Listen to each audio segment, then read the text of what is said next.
En el mundo de Ronan Gallagher, la gente desaparecía solo por dos razones: lo traicionaban o le tenían miedo. Tessa Callew no era ninguna de las dos cosas, y eso era precisamente lo que mantenía despierto por las noches al hombre más poderoso de Boston. La despedida más peligrosa no es la que escuchas. Es la que nunca ves venir. Durante 4 años, la tímida sirvienta jamás había sostenido su mirada por más de 3 segundos. Hablaba en voz baja, se movía en silencio, y cada noche, sin falta, dejaba encendida una lámpara en el pasillo, esperando a que él regresara a casa, aunque Ronan nunca, ni una sola vez, se lo agradeció. Nunca le preguntó por qué lo hacía. Ronan Gallagher dirigía el puerto de Boston con frases frías como el acero. Sus enemigos se apartaban de su camino. Sus hombres temían decepcionarlo. Nada en su mundo ocurría sin su aprobación. Al menos, eso era lo que él creía, hasta que llegaron las 2 de la madrugada de un jueves y volvió a casa para encontrar el pasillo hundido en la oscuridad. Por primera vez en 4 años, aquella luz no estaba encendida. A la mañana siguiente, la cocina estaba impecable. El delantal de Tessa colgaba ordenado, como si ella planeara volver después del almuerzo. Sobre la mesa había un solo sobre blanco, con su nombre escrito en una letra cuidadosa y temblorosa. Adentro, una sola línea: renuncio. Gracias por darme un lugar tranquilo. Tessa Callew. Sin razones. Sin despedida. Ronan se dijo a sí mismo que no le importaba. Las sirvientas siempre podían reemplazarse. No tenía idea de que Tessa no se había ido porque quisiera irse. Había desaparecido porque creía que era la única forma de mantenerlo con vida. Si te gustan las historias que llegan al corazón como esta, dale like y suscríbete para que no te pierdas nuestra próxima historia. No olvides compartir este vídeo con alguien que quieras, y déjanos un comentario contándonos desde qué ciudad nos estás viendo hoy. El viernes por la mañana, Ronan llamó a Brendan Walls a su despacho y le dio una orden en una sola frase: llama a la agencia y encuentra un reemplazo antes de que termine el fin de semana. Para él, no era distinto a cambiar un foco fundido en la casa. Cuando una sirvienta se iba, se contrataba a otra, y su mundo seguiría funcionando exactamente igual que durante los 7 años desde que ocupó la silla de su padre. Brendan se quedó quieto un segundo más de lo habitual, como si fuera a decir algo, pero al final solo asintió y se marchó. La primera mujer llegó el lunes por la mañana. Su expediente era 3 veces más grueso que el de Tessa, con 15 años de experiencia sirviendo a algunas de las familias más adineradas de Beacon Hill. Esa noche puso sobre la mesa un plato humeante de sopa de papa. Ronan probó exactamente una cucharada y la apartó. Salada. No tan salada como para no comerla, simplemente más salada que el sabor al que se había acostumbrado durante 4 años, un sabor que nunca se había molestado en nombrar, ese sabor que simplemente aparecía en la mesa cada noche que llegaba a casa antes de la medianoche. Le pidió que se la llevara y subió a su despacho sin comer nada más. La segunda mujer llegó el martes. Rápida, enérgica, con las manos siempre en movimiento. Limpió todo el segundo piso en una sola mañana, lavó y planchó cada prenda de ropa, y reorganizó su armario por colores, de los tonos más claros a los más oscuros, tan pulcro como una tienda de ropa. Esa noche, Ronan abrió el armario buscando la camisa gris que siempre usaba para las reuniones en el puerto, y no estaba donde había descansado durante los últimos 4 años, en la esquina izquierda del segundo estante, donde su mano podía alcanzarla sin que sus ojos tuvieran que buscarla. Se quedó parado frente al armario abierto casi un minuto, sintiendo que había entrado en la casa de un desconocido. La camisa estaba al final de la fila, colocada entre otras del mismo tono, perfectamente lógica para quien la había ordenado, y completamente equivocada para el hombre que la usaba. No le dijo nada a la joven. Solo se dio cuenta de que estaba furioso, y no lograba entender cómo una camisa podía enfurecerlo tanto. La tercera mujer llegó el miércoles. La agencia la describía como la persona más atenta de su lista. Esa atención se reveló la primera noche, cuando Ronan llegó a la 1 de la madrugada y encontró toda la mansión encendida como un hotel esperando recibir huéspedes. Las luces del vestíbulo estaban encendidas, las de la escalera también, los pasillos del primer y segundo piso resplandecían, e incluso las lámparas del salón de lectura, que él no pisaba desde hacía meses, estaban prendidas. Luz blanca se derramaba por cada ventana hasta el camino de grava. Se quedó un momento dentro del auto, mirando su casa radiante, y nunca le había parecido tan ajena. Durante 4 años, la casa lo había recibido de otra manera, oscura y silenciosa, con solo una pequeña lámpara encendida al final del pasillo que llevaba a la escalera. Suficiente luz para no tropezar en la oscuridad, pero suficientemente tenue para decirle que toda la casa dormía y que nadie esperaba nada de él salvo que llegara sano y salvo. Nunca había pensado en esa lámpara como algo digno de atención. Simplemente había estado ahí, noche tras noche, como la respiración tranquila de la casa.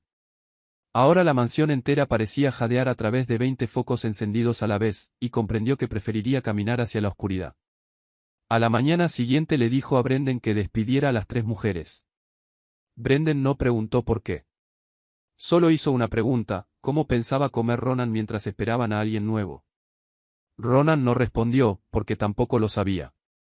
Esa noche de miércoles trabajó hasta casi la medianoche, rodeado de pilas de documentos sobre los envíos programados para fin de mes, cuando el familiar dolor sordo empezó a subirle por la nuca. Estiró la mano hacia la esquina derecha del escritorio, donde siempre estaba su medicamento para la presión junto a un vaso de agua, y sus dedos tocaron un frasco de plástico vacío. Lo levantó y lo agitó suavemente. No quedaba ni una sola pastilla. Se quedó mirando el frasco un buen rato. Durante 4 años, jamás se había vaciado. Cada vez que las pastillas bajaban cerca del fondo, aparecía un frasco nuevo junto a él, con tanta regularidad y en tanto silencio que había llegado a creer que era parte de algún proceso automático, una entrega programada de la farmacia, un pedido hecho por su secretaria, algo manejado por cualquiera. Buscó un recibo en el cajón y encontró un antiguo comprobante de entrega escondido bajo una pila de documentos. Impreso en él estaba el nombre de una farmacia en la calle Hanover que él nunca había escuchado. Aunque ya era tarde, marcó el número. Un hombre mayor respondió, con la voz de alguien acostumbrado a trabajar hasta entrada la noche. Ronan dio su nombre y dirección, y luego preguntó por qué su medicamento no había llegado ese mes. Hubo silencio al otro lado por varios segundos. Después el hombre preguntó, con auténtica sorpresa en la voz, si la señorita Callew ya no lo llamaba. Ronan apretó el auricular con fuerza. El hombre explicó, todavía con esa misma sinceridad desprevenida, que durante los últimos 4 años, más o menos una semana antes de que el frasco se acabara, ella llamaba y leía el número de la receta, preguntaba con cuidado por la fecha de vencimiento y les recordaba una y otra vez que el medicamento debía entregarse antes de las 3 de la tarde, porque su empleador lo necesitaba sobre su escritorio esa misma noche. Una vez, durante una tormenta de nieve, cuando los vehículos de entrega no podían circular, ella había tomado el tren hasta allá para recogerlo en persona. Él siempre había pensado que era familiar de la casa. Ronan agradeció y colgó, y se quedó sentado un larguísimo rato en aquella habitación, sin más compañía que el tic-tac del reloj. Era un hombre que anticipaba cada movimiento de sus enemigos, que conocía cada número y cada contrato, que recordaba el rostro de toda persona que hubiera tratado con la familia Gallagher. Y sin embargo, no sabía el nombre de la farmacia que había mantenido su corazón latiendo con regularidad durante 4 años. Miró el frasco vacío sobre el escritorio, y una pregunta se levantó lentamente dentro de él, más fría que el dolor en su nuca: si ese frasco nunca se había llenado solo, ¿cuántas otras partes de su vida habían sido sostenidas en silencio durante 4 años por un par de manos invisibles que ni siquiera sabía que existían? Esa pregunta acompañó a Ronan durante una noche de casi ningún sueño. A la mañana siguiente, en lugar de bajar al despacho como cada día, caminó hacia el ala trasera de la mansión, donde estaban las habitaciones del servicio, una parte de la casa que no había pisado en 4 años. El corredor de esa ala era más estrecho, el techo más bajo, y el silencio se sentía distinto al del resto de la casa. Se detuvo frente a la puerta de madera al final del pasillo. No estaba cerrada con llave. La puerta se abrió con un clic suave, y Ronan se quedó en el umbral, mirando el lugar donde aquella mujer había vivido 4 años bajo el mismo techo que él. El cuarto era tan pequeño que podía abarcarlo con una sola mirada. Una cama estrecha contra la pared, las sábanas tan lisas que no tenían ni una arruga, la manta doblada en un cuadrado perfecto a los pies, como en un cuartel militar. Un viejo ropero de madera, una mesita junto a la ventana, una silla. Eso era todo. Entró, y el sonido de sus zapatos contra el piso de madera se escuchó extrañamente fuerte. Sobre la mesita había una Biblia encuadernada en cuero, con el lomo gastado y las esquinas de las páginas redondeadas de tanto pasarlas. La abrió. No había ningún nombre en la primera página. Solo pasajes subrayados a lápiz, líneas finas y rectas, del tipo que hace alguien que trata cada página con cuidado. Devolvió el libro exactamente a su lugar con una ternura que ni él mismo pudo explicarse. En el alféizar de la ventana había una pequeña maceta de lavanda, sus hojas todavía verdes, la tierra todavía húmeda. Debajo de la maceta encontró un papel doblado. Lo sacó. La letra tímida le resultaba familiar, la misma que había visto en el sobre blanco aquel día. El mensaje era breve: regar los lunes por la mañana. No dejar que el sol de la tarde le dé directamente. Ronan se quedó inmóvil con la nota en la mano. Ella se había ido con tanta prisa que no había podido llevarse la planta, y sin embargo se había tomado el tiempo de dejar instrucciones para cuidarla, para alguien que ni siquiera conocía, alguien en quien confiaba para que ocupara su lugar y mantuviera con vida lo único vivo en ese cuarto. Abrió el ropero de madera. Colgaban unos pocos conjuntos de ropa, todos uniformes de trabajo, todos de manga larga. No había vestidos para salir, ni zapatos bonitos, ni una sola pertenencia que hablara de una mujer de 27 años. Abrió el primer cajón. Vacío. El segundo cajón, vacío. No había una foto familiar, ni una carta, ni una vieja tarjeta de cumpleaños, ni siquiera un recibo olvidado. Todo el cuarto estaba limpio y hueco, como una habitación de hotel recién preparada para un nuevo huésped, salvo que alguien había vivido ahí 4 años. Ronan volvió al despacho y le pidió a Brendan que le trajera el expediente personal de Tessa Calloway. Brendan regresó 10 minutos después con una carpeta tan delgada que parecía no pesar nada.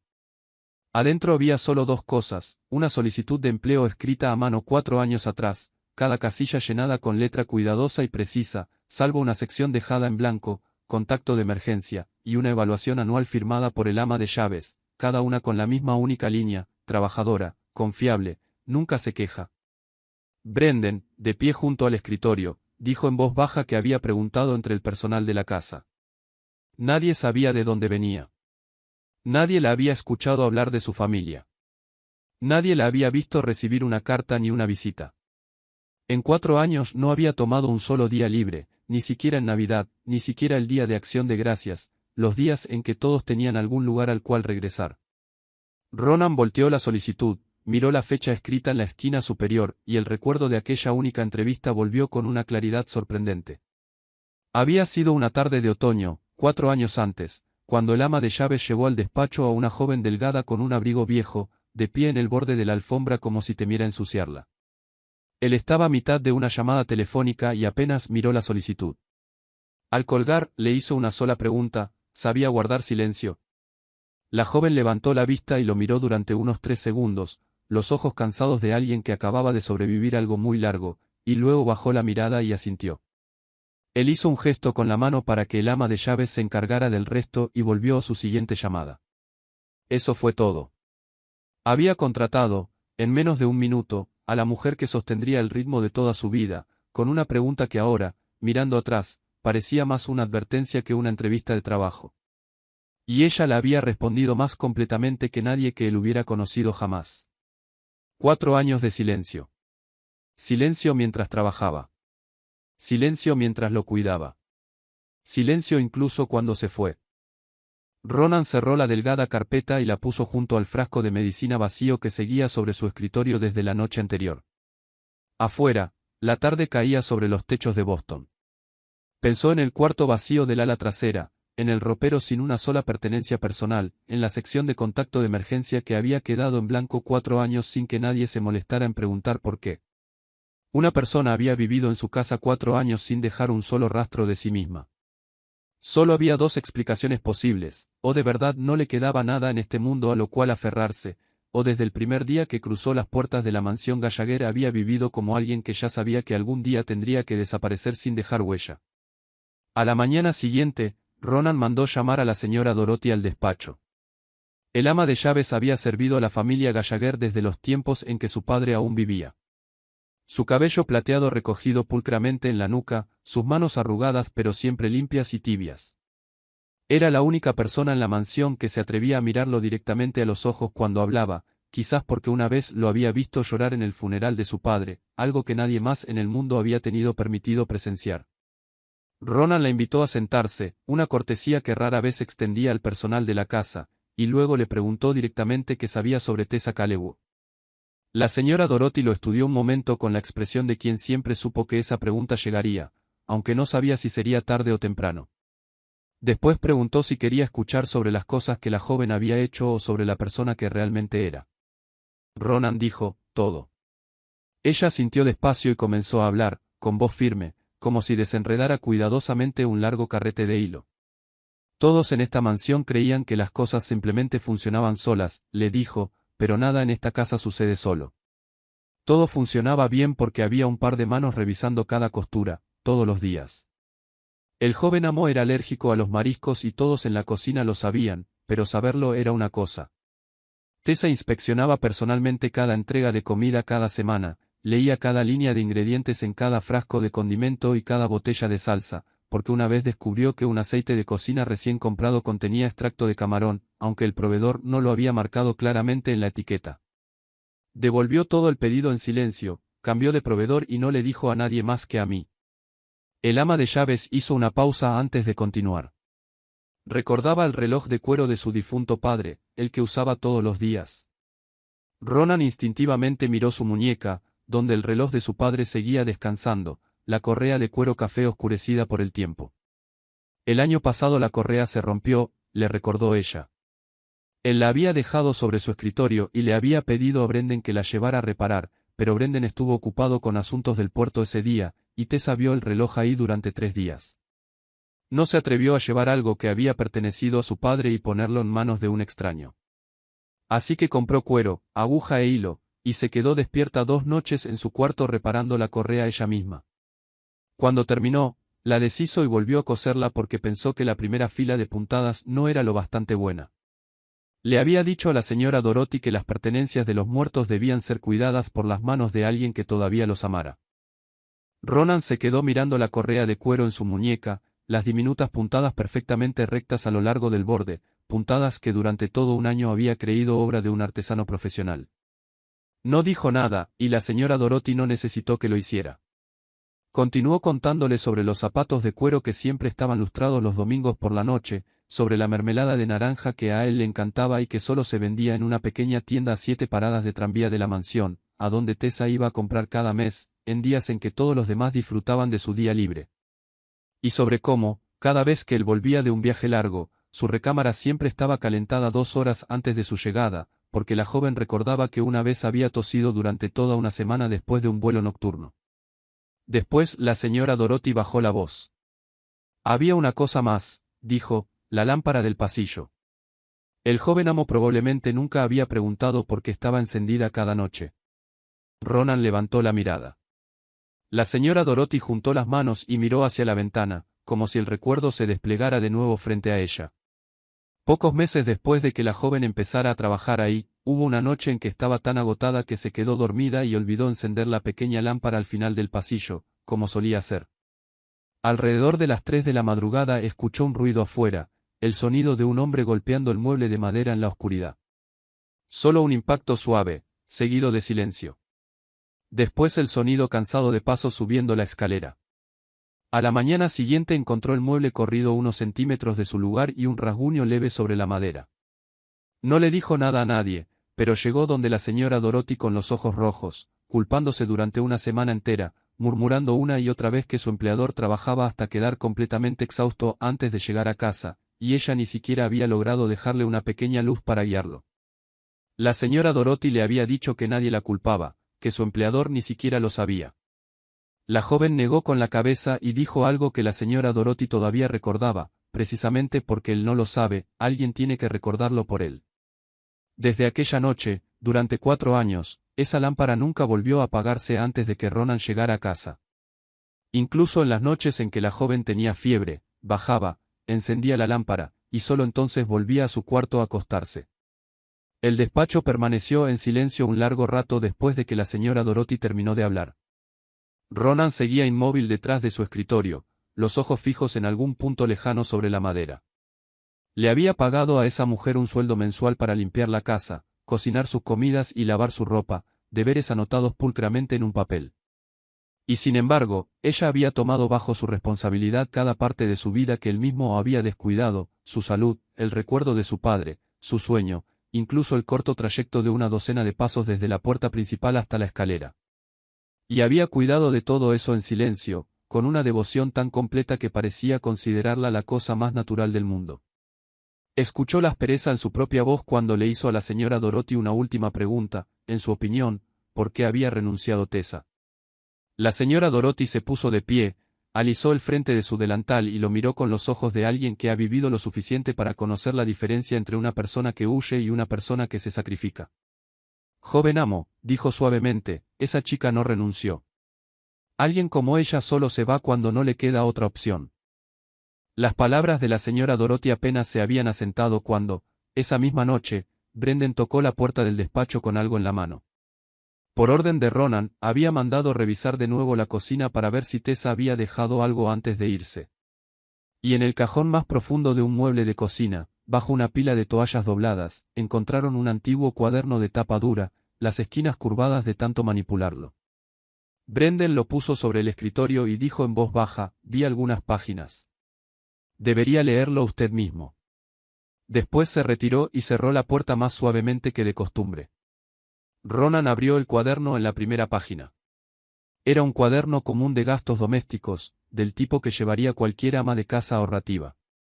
Cada página dividida en columnas ordenadas, registrando el dinero de las verduras cada semana, el costo de la carne, los condimentos, el jabón de lavar, todas esas pequeñas cifras sumadas y restadas cuidadosamente hasta el último centavo. Los números escritos con la misma letra inclinada y pareja. Había notas simples y cotidianas sobre cómo ahorrar, los tomates son más baratos a fin de semana. Los huevos del mercado son más frescos que los del supermercado. No comprar demasiadas yerbas porque el amo no las come. Pasó decenas de páginas así, sintiendo que miraba el ritmo tranquilo de una mujer que había manejado el estómago y la despensa de toda la mansión con el cuidado de una madre y la precisión de una contadora. Después llegó al final del cuaderno y se dio cuenta de que había sido usado desde ambos lados. Al voltearlo y abrirlo desde la contraportada, apareció un cuaderno completamente distinto. Ya no había precios de verduras ni de carne. Cada página de este lado estaba llena de notas, y todas trataban sobre una sola persona. Ronan leyó la primera línea y se detuvo. Martes. Tiene reunión hasta tarde. Calentar la sopa a la 1 y dejarla afuera del despacho. No tocar la puerta. No le gusta que lo vean cansado. Volteó la página. Le cuesta dormir en noviembre. Es el mes en que murió el viejo amo. No aspirar el segundo piso en la mañana. Dejarlo dormir lo que pueda. Antes de cada reunión en el puerto usará la camisa gris. Debe plancharse la noche anterior porque esas mañanas siempre sale más temprano de lo normal. Cuando llega y sube directo sin cenar, significa que pasó algo en el puerto. No retirar la comida demasiado pronto. Cerca de la medianoche bajará a buscar algo de comer. Dejar pan listo y sopa caliente en la olla. Toma el café sin azúcar, pero a veces toma una menta de la caja de madera en el salón de lectura. La caja casi está vacía, recordar comprar más, las de envoltura verde. No come las de envoltura blanca. En algún momento, sin darse cuenta, Ronan había empezado a sentarse más erguido. Volteaba una página, luego otra, y cada hoja parecía un pequeño espejo que lo reflejaba desde un ángulo en el que jamás se había parado. En el aniversario de la muerte del viejo amo dirá que no hay que preparar nada, pero siempre debe haber flores blancas en la sala. Cada año se detiene y las mira largo rato, aunque nunca dice nada. Cuando habla por teléfono caminando por el despacho y sus pasos suenan pesados, no preguntarle nada esa noche. Solo hacer té de jengibre y dejarlo en la ventana. Se le enfrían las manos en invierno, pero nunca aceptará usar guantes. Compré un par de guantes de cuero y los dejé en la guantera del auto. Decirle al chofer que fueron un regalo de la empresa. No mencionar mi nombre. Ronan se quedó en esa línea un largo rato. Recordó esos guantes de cuero de 2 inviernos atrás. Los había encontrado en la guantera y los usó toda la temporada, convencido de que eran algún regalo cortés de un socio de negocios. Afuera de la ventana, la noche había caído por completo sobre Boston, y las luces de la ciudad proyectaban un resplandor turbio en el cielo. Mientras Ronan permanecía ahí con el cuaderno, leyendo cada línea como si fuera parte de una larga carta escrita durante 4 años por alguien que nunca pensó enviarla, comenzó a entender algo que le pesaba cada vez más en el pecho con cada página. Esas no eran las anotaciones de una sirvienta tratando de agradar a su empleador para conservar su puesto. Alguien que quisiera mantener un trabajo recordaría lo que el amo elogiaba, lo que lo hacía enojar, qué reglas debía seguir para no equivocarse. Pero ahí no había ni una sola línea sobre errores o recompensas. Cada línea trataba sobre los momentos en que él había estado más débil, más agotado, más solo. Los momentos que había pasado toda su vida ocultando de sus hombres, de sus enemigos, incluso de sí mismo. El mes en que el recuerdo de su padre no lo dejaba dormir, la noche en que caminaba de un lado a otro porque un envío había salido mal, la cena que se saltaba porque su mente estaba en llamas, las manos frías que se negaba a admitir. Ella lo había visto todo, y lo había notado todo. No para usar sus debilidades en su contra, como la gente en su mundo siempre hacía entre sí, sino para colocar en silencio una fina capa de protección sobre cada una de ellas. Un tazón de sopa caliente, una taza de té de jengibre, una mañana silenciosa, un par de guantes anónimo. Ella no lo había servido. Lo había protegido de las heridas que ocultaba del mundo entero, con una ternura tan constante que se había vuelto invisible. Ronan se recostó en su silla y se presionó los dedos contra el puente de la nariz. Y por primera vez en muchos años, el hombre que había mirado el cañón de un arma sin parpadear sintió que no tenía el valor suficiente para pasar las últimas páginas. Pero las pasó de todos modos. Y cuando las hojas se hicieron más delgadas cerca del lomo, un pequeño papel escondido entre las dos últimas páginas se soltó, giró una vez en el aire y cayó sobre el escritorio. Era un recibo. Ronan lo tomó. El papel amarillento en los bordes, las líneas de doblez muy marcadas, como si lo hubieran abierto y vuelto a doblar muchas veces. En la parte de arriba, el nombre de una pequeña florería en la calle Tremont, y debajo, una línea que hizo que su corazón se detuviera por un instante. Aster Morado, entrega mensual el día 3, Cementerio San Agustín, sección este, tumba de la señora Margaret Gallagher. Su madre. Miró la esquina del recibo donde el método de pago decía, efectivo, seguido de una pequeña nota escrita por algún empleado de la florería, clienta habitual, señorita Tessa, pagó 3 meses por adelantado. Ronan se quedó inmóvil un larguísimo rato. Durante los últimos 3 años, cada vez que visitaba el cementerio en el aniversario de la muerte de su madre, siempre encontraba flores frescas sobre su tumba. Pequeños ramos de aster morado, arreglados prolijamente en el florero de piedra. Nunca había preguntado de dónde venían. Simplemente había supuesto que el cementerio ofrecía un servicio de cuidado de tumbas, que la cuota anual pagada por la familia incluía esas flores, igual que incluía cortar el césped y limpiar la lápida. No había habido ningún servicio. Solo había una sirvienta que tomaba dinero de su propio sueldo cada mes para enviar flores a una mujer que nunca conoció, la madre de un hombre que jamás le había dirigido más de 10 frases en un solo día. Sin soltar el recibo, se levantó, tomó su abrigo y condujo hacia la noche sin llamar a Brendan. El cementerio San Agustín se alzaba en el borde de la ciudad, detrás de una vieja iglesia de piedra.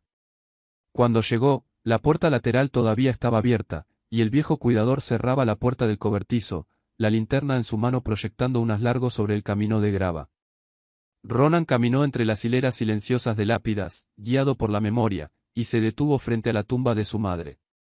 En el florero de piedra al pie de la lápida, un ramo de aster morado se marchitaba, los pétalos oscurecidos y caídos, pero cada tallo todavía acomodado con cuidado y precisión por una mano cuidadosa. Contó los días en su mente. El 3 del mes ya había pasado. Esas flores marchitas eran del mes anterior, el último ramo que ella había ordenado antes de desaparecer. Este mes, por primera vez en 3 años, no había flores frescas. El cuidador notó al visitante tardío y se acercó despacio, bajando el haz de la linterna hacia el suelo cuando vio el rostro de Ronan y el apellido Gallagher tallado en la piedra. Ronan preguntó si sabía quién arreglaba las flores en esa tumba. El anciano miró el ramo marchito, y respondió con la voz áspera de alguien que había vivido muchos años entre el viento, una joven venía cada mes después de que llegaban las flores. Ella misma arreglaba cada tallo, y luego se quedaba ahí un rato antes de irse. Añadió que una vez, durante un aguacero terrible, le había dicho que se refugiara en el cobertizo, pero ella solo negó con la cabeza, se arrodilló y limpió la lápida con un trapo que había traído consigo. No se fue hasta terminar, aunque estaba completamente empapada. Ronan no preguntó nada más. El cuidador pareció entender. Asintió en despedida y volvió hacia el cobertizo, dejando a Ronan solo con la tenue farola amarilla a lo lejos y las largas hileras de lápidas extendiéndose en la oscuridad. Ronan se quedó frente a la tumba de su madre por primera vez en muchos años en un día que no era el aniversario de su muerte. El viento nocturno se movía entre los árboles desnudos del otoño tardío y agitaba suavemente los aster marchitos. Miró el nombre tallado en la piedra, Margaret Gallagher, y notó que el frente de la lápida estaba impecable, sin rastro de musgo ni una capa de polvo, limpia de la forma en que la piedra solo permanece limpia cuando alguien la limpia regularmente con la mano. Él había estado frente a esa lápida 3 veces en 3 años, una en cada aniversario, quedándose solo unos minutos rodeado de guardaespaldas, colocando una gran corona que su secretaria ordenaba con anticipación, y después se iba porque una agenda apretada lo esperaba. Ella había venido más de 30 veces, sola y en silencio, arrodillándose bajo la lluvia para limpiar el nombre de una mujer que jamás conoció, simplemente porque esa mujer era la madre del hombre cuyo sueño vigilaba cada noche. Ronan puso la mano sobre la piedra fría. Dentro de su pecho, el sentimiento que había estado creciendo en silencio durante los últimos días, el frasco vacío, el cuarto abandonado, la lámpara del pasillo, el cuaderno escrito desde ambos lados, finalmente se asentó en una sola verdad clara y dolorosa. Ya no se preguntaba por qué se había ido. Esa pregunta seguía ahí, pero había sido cubierta por otra más grande. ¿Quién era esa joven? No el nombre en el expediente, no la sirvienta del uniforme de manga larga, no la firma tímida al pie de una solicitud de empleo. ¿Quién era la persona real detrás de todo eso? La persona que había aprendido en algún lugar a cuidar a otros con tanta profundidad sin esperar nada a cambio, la persona que había vivido algo que le enseñó el valor de una lámpara encendida junto a la puerta, un tazón de sopa caliente y una lápida limpia. 4 años atrás, había tenido la oportunidad de preguntar, en aquella tarde de otoño en que la joven delgada estaba de pie cerca del borde de la alfombra con ojos que parecían haber sobrevivido algo muy largo. Solo le había preguntado si sabía guardar silencio. Esta noche, de pie en el cementerio azotado por el viento, Ronan supo que tendría que buscar la respuesta a la pregunta que debió haber hecho 4 años atrás. Todo sobre quién era ella, todo sobre la vida que había ocultado detrás de ese silencio. A la mañana siguiente llamó a Brendan al despacho y le dio una orden que debió haber dado mucho antes: encuentra todo lo que se pueda encontrar sobre la vida de Tessa Callew antes del día en que cruzó las puertas de esta mansión. 3 días después, Brendan regresó al despacho con los resultados de la investigación. Ronan estaba acostumbrado a ver expedientes gruesos sobre sus rivales, pilas enormes de documentos rastreando redes financieras, relaciones enredadas que tomaban semanas en desenredarse. Pero lo que Brendan puso sobre el escritorio esta vez era solo una carpeta delgada. Tan delgada que dolía mirarla, como si una vida entera de 27 años pudiera reducirse a menos de 20 hojas de papel.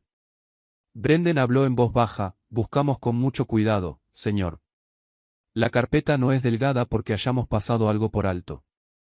Es delgada porque esto es, de verdad, todo lo que queda de su vida en papel. Ronan abrió la primera página. Tessa Callew, nacida en Worcester, 1 hora al oeste de Boston, la hija mayor de un plomero y una maestra de primaria. Sus registros escolares todavía se conservaban en su antigua secundaria. Había sacado excelentes calificaciones en todas las materias, y un comentario de su maestra del último año la describía como una estudiante trabajadora y callada, con un don para la costura, que una vez había ganado el primer premio en un concurso de artesanía de la ciudad con un abrigo que ella misma había diseñado. Había sido aceptada en una escuela de diseño de modas en Boston con una beca parcial. Nunca había puesto un pie en esa escuela. La siguiente página era una copia de un reporte del Cuerpo de Bomberos de Worcester, fechado 8 años atrás. Un incendio se había desatado poco antes del amanecer en una casa de madera de 2 pisos en un barrio obrero, y la causa determinada fue un cortocircuito en el cableado viejo del edificio. Los 2 adultos dentro no sobrevivieron, el señor y la señora Callew. Su hija de 19 años escapó y fue ingresada al hospital con quemaduras en el brazo izquierdo. La trataron durante 3 semanas antes de darla de alta. Ronan se quedó en esa línea un larguísimo rato. Su brazo izquierdo. Recordó el ropero de madera en el cuarto del ala trasera, los uniformes de trabajo colgados ordenadamente, todos de manga larga. Recordó los días más calurosos de los veranos de Boston, cuando cada ventana de la mansión se abría para dejar entrar la brisa, y ella seguía cubierta, las mangas cayendo discretamente hasta sus muñecas. Él nunca se había fijado, nunca se había preguntado, igual que nunca se había fijado en cientos de otras cosas sobre ella. Durante 4 años, esa joven había llevado en la piel la marca de la noche en que lo perdió todo, ocultándola cada día en silencio, no por vergüenza, sino quizás porque no quería que nadie preguntara, no quería que nadie escuchara esa historia, y no quería la lástima de nadie. Volteó la página. Había otro hijo en la familia, un hermano menor llamado Sam Calewo, 3 años más joven que Tessa, que había sufrido una condición cardíaca congénita desde la infancia. La noche del incendio, el niño no estaba en la casa. Los registros del hospital confirmaban que estaba recibiendo un tratamiento programado, organizado semanas antes. El destino lo había salvado de las llamas de la forma más cruel posible, solo para dejar a su hermana de 19 años como la única familia que le quedaba en el mundo desde esa noche en adelante. Las páginas siguientes contaban la historia de 8 años a través de fríos documentos oficiales, y era precisamente esa sequedad la que las hacía más pesadas que cualquier palabra cuidadosamente escrita. Los registros de impuestos mostraban que, durante 3 años consecutivos, ella había trabajado en 3 lugares a la vez, como ayudante de cocina en las mañanas en un restaurante, cajera por la tarde en una lavandería, y costurera haciendo arreglos de ropa en casa por las noches. El expediente hospitalario de Sam crecía cada año, documentando largos tratamientos, medicamentos cada vez más caros, y facturas médicas con cifras que hicieron que hasta Ronan las mirara 2 veces, tratando de imaginar cómo 3 trabajos honestos y mal pagados podían sostener semejante carga. Después llegó a un documento que lo hizo detener la lectura por un momento. Era una copia de un registro de transacción de una casa de empeño en Worcester, mostrando que una clienta llamada Tessa Calewo había vendido por completo un anillo de bodas de oro, un anillo antiguo con una pequeña piedra. En la sección de descripción, el dueño de la tienda había escrito una nota, la clienta dijo que era el recuerdo de su madre. Se quedó parada un largo rato en el mostrador antes de entregarlo. Había conservado ese anillo a través del incendio y de los años más desesperados de dificultad, solo para dejarlo al final sobre el mostrador de una casa de empeño y cambiarlo por otra ronda de gastos hospitalarios de su hermano. Ronan pensó en el cuaderno doméstico con sus cálculos cuidadosos de cada centavo gastado en verduras, y de pronto comprendió que su austeridad no había sido un hábito. Era la cicatriz que dejaron los años en que cada moneda marcaba la frontera entre la esperanza y la desesperación. Cerca del final de la carpeta había un breve extracto oficial. Sam Calewo había muerto a los 20 años en el hospital. Su corazón frágil se había detenido mientras dormía, tan tranquilamente como había vivido. No había testamento ni propiedad, solo una línea confirmando que su hermana había pagado todos los gastos del funeral, y que el pequeño servicio había sido atendido por solo un puñado de personas, algunos antiguos vecinos, 2 enfermeras del área cardíaca, y un sacerdote. Ronan miró la fecha en el documento, y volvió a abrir la solicitud de empleo del expediente personal que había quedado en la esquina del escritorio desde el día anterior, y puso las 2 hojas una junto a la otra. El día en que ella tocó la puerta de la mansión Gallagher, se sentó cerca del borde de la alfombra en ese mismo despacho y asintió a la única pregunta que él le había hecho. Era exactamente una semana después de que enterrara a la última persona que le quedaba en el mundo. Una semana. Le había preguntado a alguien que acababa de perderlo todo si sabía guardar silencio, y ella había sentido porque, para ella, el mundo entero ya se había quedado en silencio. Ya no le quedaba a nadie a quien contarle nada. Ronan permaneció inmóvil en su silla, sintiendo como si alguien hubiera puesto una mano fría contra su nuca. Brendan seguía de pie junto al escritorio, y Ronan se dio cuenta de que el jefe de seguridad no se había ido, como si hubiera algo más que aún no había dicho. Brendan pasó a la última página de la carpeta, un estado de cuenta bancario, y en lugar de entregárselo a Ronan como había hecho con los demás, lo miró un segundo más, y luego lo bajó muy despacio sobre el escritorio, con el cuidado de alguien que deposita algo que podría estallar. Ronan tomó el estado de cuenta. En el primer segundo no entendió por qué Brendan lo había manejado con tanta cautela. Era, de momento, un estado de cuenta ordinario, una cuenta personal a nombre de Tessa Calewo con las transacciones escasas y modestas de alguien que vivía con austeridad. Su sueldo mensual se depositaba, se retiraba una pequeña cantidad y el resto permanecía intacto, como si su dueña no se atreviera a gastar nada en sí misma. Después sus ojos se detuvieron en una línea a la mitad de la página, y todo el despacho pareció caer en silencio. Un pago de $50,000 había sido transferido a su cuenta 3 meses antes de que desapareciera. Enviado por una empresa de nombre inofensivo, una compañía naviera registrada en el Norten. Ronan conocía ese nombre. Lo había visto en los expedientes gruesos sobre sus rivales, en reportes que sus hombres habían pasado años reuniendo. Era una de las empresas fachada de la organización Rourke, un nombre que nadie en su mundo podía escuchar en ningún lugar de la ciudad sin que el cuerpo se le pusiera rígido. Los Rourke del Norte eran los enemigos más antiguos de la familia Gallagher, los hombres que habían peleado contra su padre por cada metro de muelle, los hombres cuyos movimientos Ronan había vigilado durante los últimos 7 años. $50.000 del bolsillo de los Rourke, sentados en la cuenta de la sirvienta tímida que jamás lo había mirado a los ojos por más de 3 segundos. Ronan leyó la línea una segunda vez, después una tercera, como si leerla de nuevo pudiera cambiarla. No cambió. Entonces, lenta e implacablemente, todo en su mente empezó a reordenarse en un patrón distinto, el orden que una vida entera en el bajo mundo le había enseñado a ver antes que cualquier otra cosa. Una persona que sabía cuándo dormía y cuándo despertaba.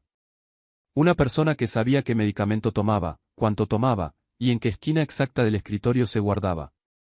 Una persona que sabía qué camisa usaba antes de cada reunión en el puerto, qué noche llegaba tarde, incluso qué mes del año lo volvía más vulnerable. Una persona que conocía cada paso desde la puerta principal hasta la escalera, cada hábito privado que ni siquiera Brendan entendía del todo. Durante 4 años había permitido que esa persona se moviera libremente por su casa, tocara su comida, su medicina, su sueño, sin revisarla nunca, sin sospechar de ella nunca, porque era tímida, porque era callada, porque era invisible. Si los Rourke hubieran querido poner un cuchillo contra el corazón de la familia Gallagher, ¿qué posición hubiera sido más perfecta? Y si todo lo que había pesado sobre su pecho durante los últimos días, la lámpara del pasillo, el tazón de sopa caliente, el cuaderno escrito desde ambos lados, las flores moradas sobre la tumba de su madre, si todo eso no había sido más que los detalles minuciosamente pintados de un disfraz cultivado durante 4 años, entonces él no solo había sido engañado. Había puesto su vida en manos del enemigo cada día, junto con la gratitud tardía que apenas había aprendido a sentir. La ira llegó sin aviso, una ira distinta a cualquier otra que hubiera conocido. No la ira que sentía hacia un enemigo, sino la ira de un hombre que había abierto su corazón por primera vez en años, y de inmediato descubrió que su mano se había cerrado alrededor de un filo.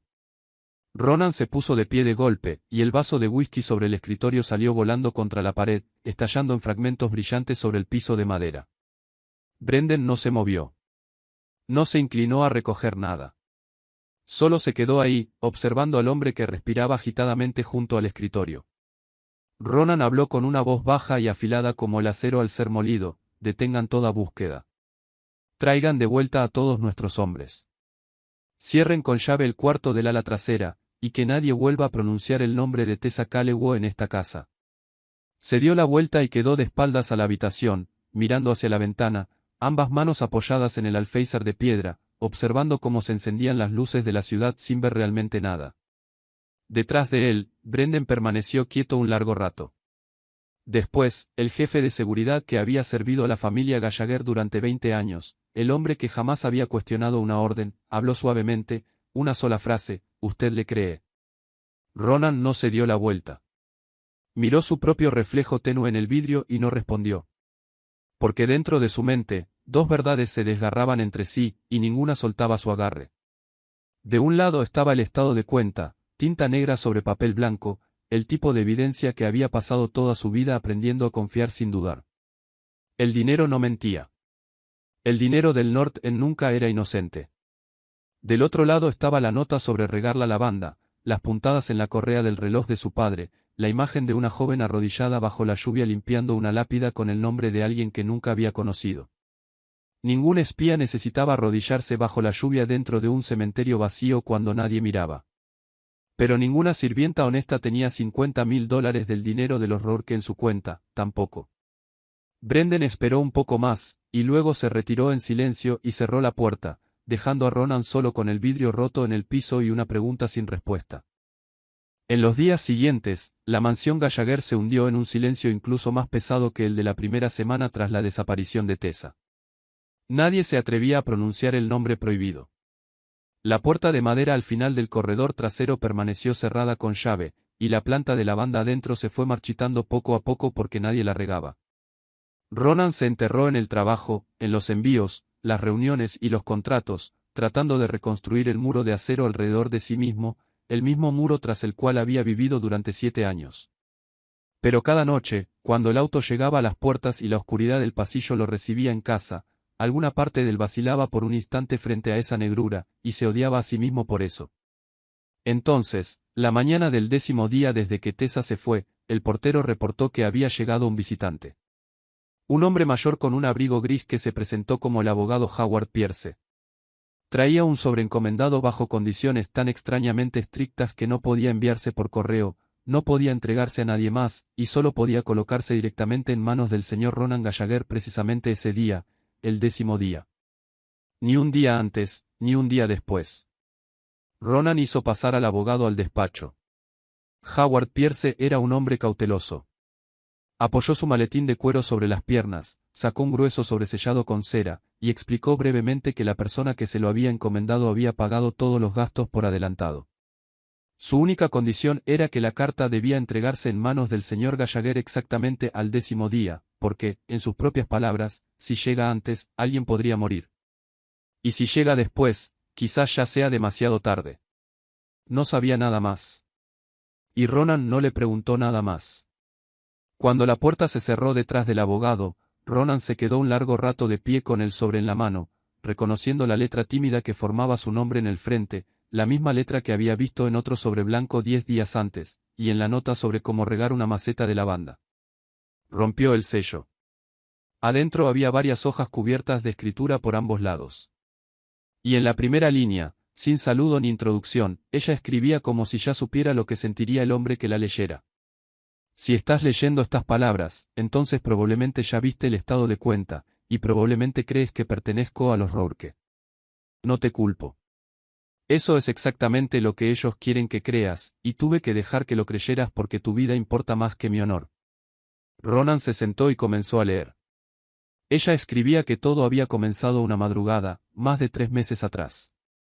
Ella siempre era la primera en despertar en la mansión. Para las 6, ya estaba revisando el primer piso antes de preparar el desayuno, una rutina que no había cambiado en 4 años. Esa mañana encontró la puerta del despacho entreabierta, y había alguien adentro. Era el señor Eddie Corrigan. Escribió que había pensado irse, porque el señor Corrigan era el segundo al mando de la familia Gallagher, un hombre que había servido al viejo amo durante 15 años, y no había nada raro en que entrara y saliera de la mansión. Pero 2 cosas la detuvieron. Primero, eran las 6 de la mañana. El amo aún no había bajado. No había citas programadas, y el señor Corrigan no tenía razón para estar en esa parte de la casa tan temprano. Segundo, y esto era algo que escribió haber repasado durante muchas noches sin dormir para asegurarse de que no lo había imaginado, él estaba parado junto al escritorio del amo con el cajón abierto, sosteniendo su teléfono y fotografiando cada página de la agenda de cuero que el amo guardaba dentro. Su agenda privada, la que contenía asuntos que no aparecían en la agenda compartida, las horas en que visitaba tumbas, reuniones que nadie más debía conocer, rutinas anotadas en ningún otro lugar. Limpio ese escritorio todos los días desde hace 4 años, escribió. Sé que cada secretaria y cada hombre de alto rango ya tiene una copia de su agenda oficial. Entonces, ¿por qué alguien fotografiaría en secreto su agenda privada, señor? Una persona solo necesita saber por qué caminos viaja sin guardias cuando pretende hacer algo que esos guardias están destinados a impedir. Ella se había retirado tan silenciosamente como pudo antes de que la vieran. Después pasó 3 días decidiendo qué hacer. No podía acercarse directamente al amo, escribió con dolorosa honestidad, porque ¿quién era yo? Una sirvienta acusando a un hombre que había estado a tu lado durante 15 años, sin siquiera una fotografía para probar lo que vi. ¿A quién le creerías? Y si no me creías, ese hombre sabría que alguien lo había visto. Así que optó por lo que creyó era el camino correcto.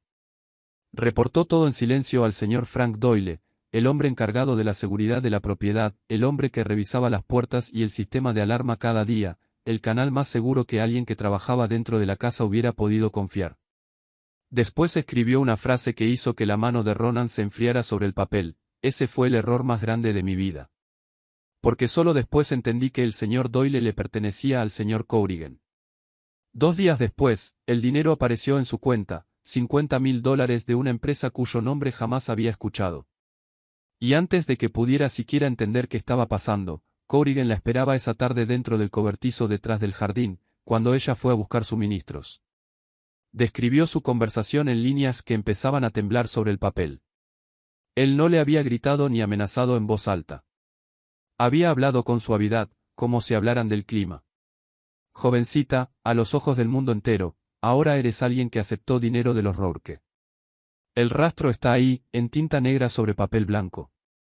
Si dices una sola palabra sobre lo que crees haber visto, seré la primera persona en llevarle esa declaración al amo. ¿Y a quién crees que él le va a creer? La palabra de una sirvienta huérfana, sin familia, sin nadie que la defienda, o la palabra del hombre que estuvo junto a su padre durante 15 años. Has vivido en esta casa el tiempo suficiente para saber qué le pasa a alguien sospechoso de ser informante en este mundo. Desaparece sin dejar rastro. Nadie busca. Nadie pregunta.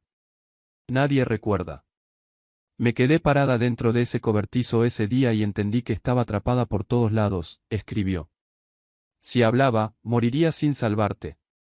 Si me quedaba en silencio, tarde o temprano se encargarían de la persona que había visto demasiado. Peor aún, mientras más cerca estuviera de ti, más razones tendría el cuchillo detrás de tu espalda para atacar más pronto. Así que hice la única jugada que me quedaba disponible, escribió. Fui al banco y saqué parte del dinero en efectivo. Lo hice apresurada y torpemente, exactamente como una campesina asustada que toma dinero sucio y huye. Quería que el señor Corrigan me mirara y viera un peón que se había retirado del tablero por sí solo. Una cobarde que toma el dinero y huye no vale la pena perseguirla ni silenciarla. Ella ya se silenció sola. En cuanto a mi honor ante tus ojos, continuó, no tuve más remedio que dejarlo atrás en esa casa, porque sabía que si te explicaba antes de irme, me retendrías. Eres ese tipo de hombre. Y si me retenías, todo lo que había hecho perdería sentido. Ronan pasó a la última página.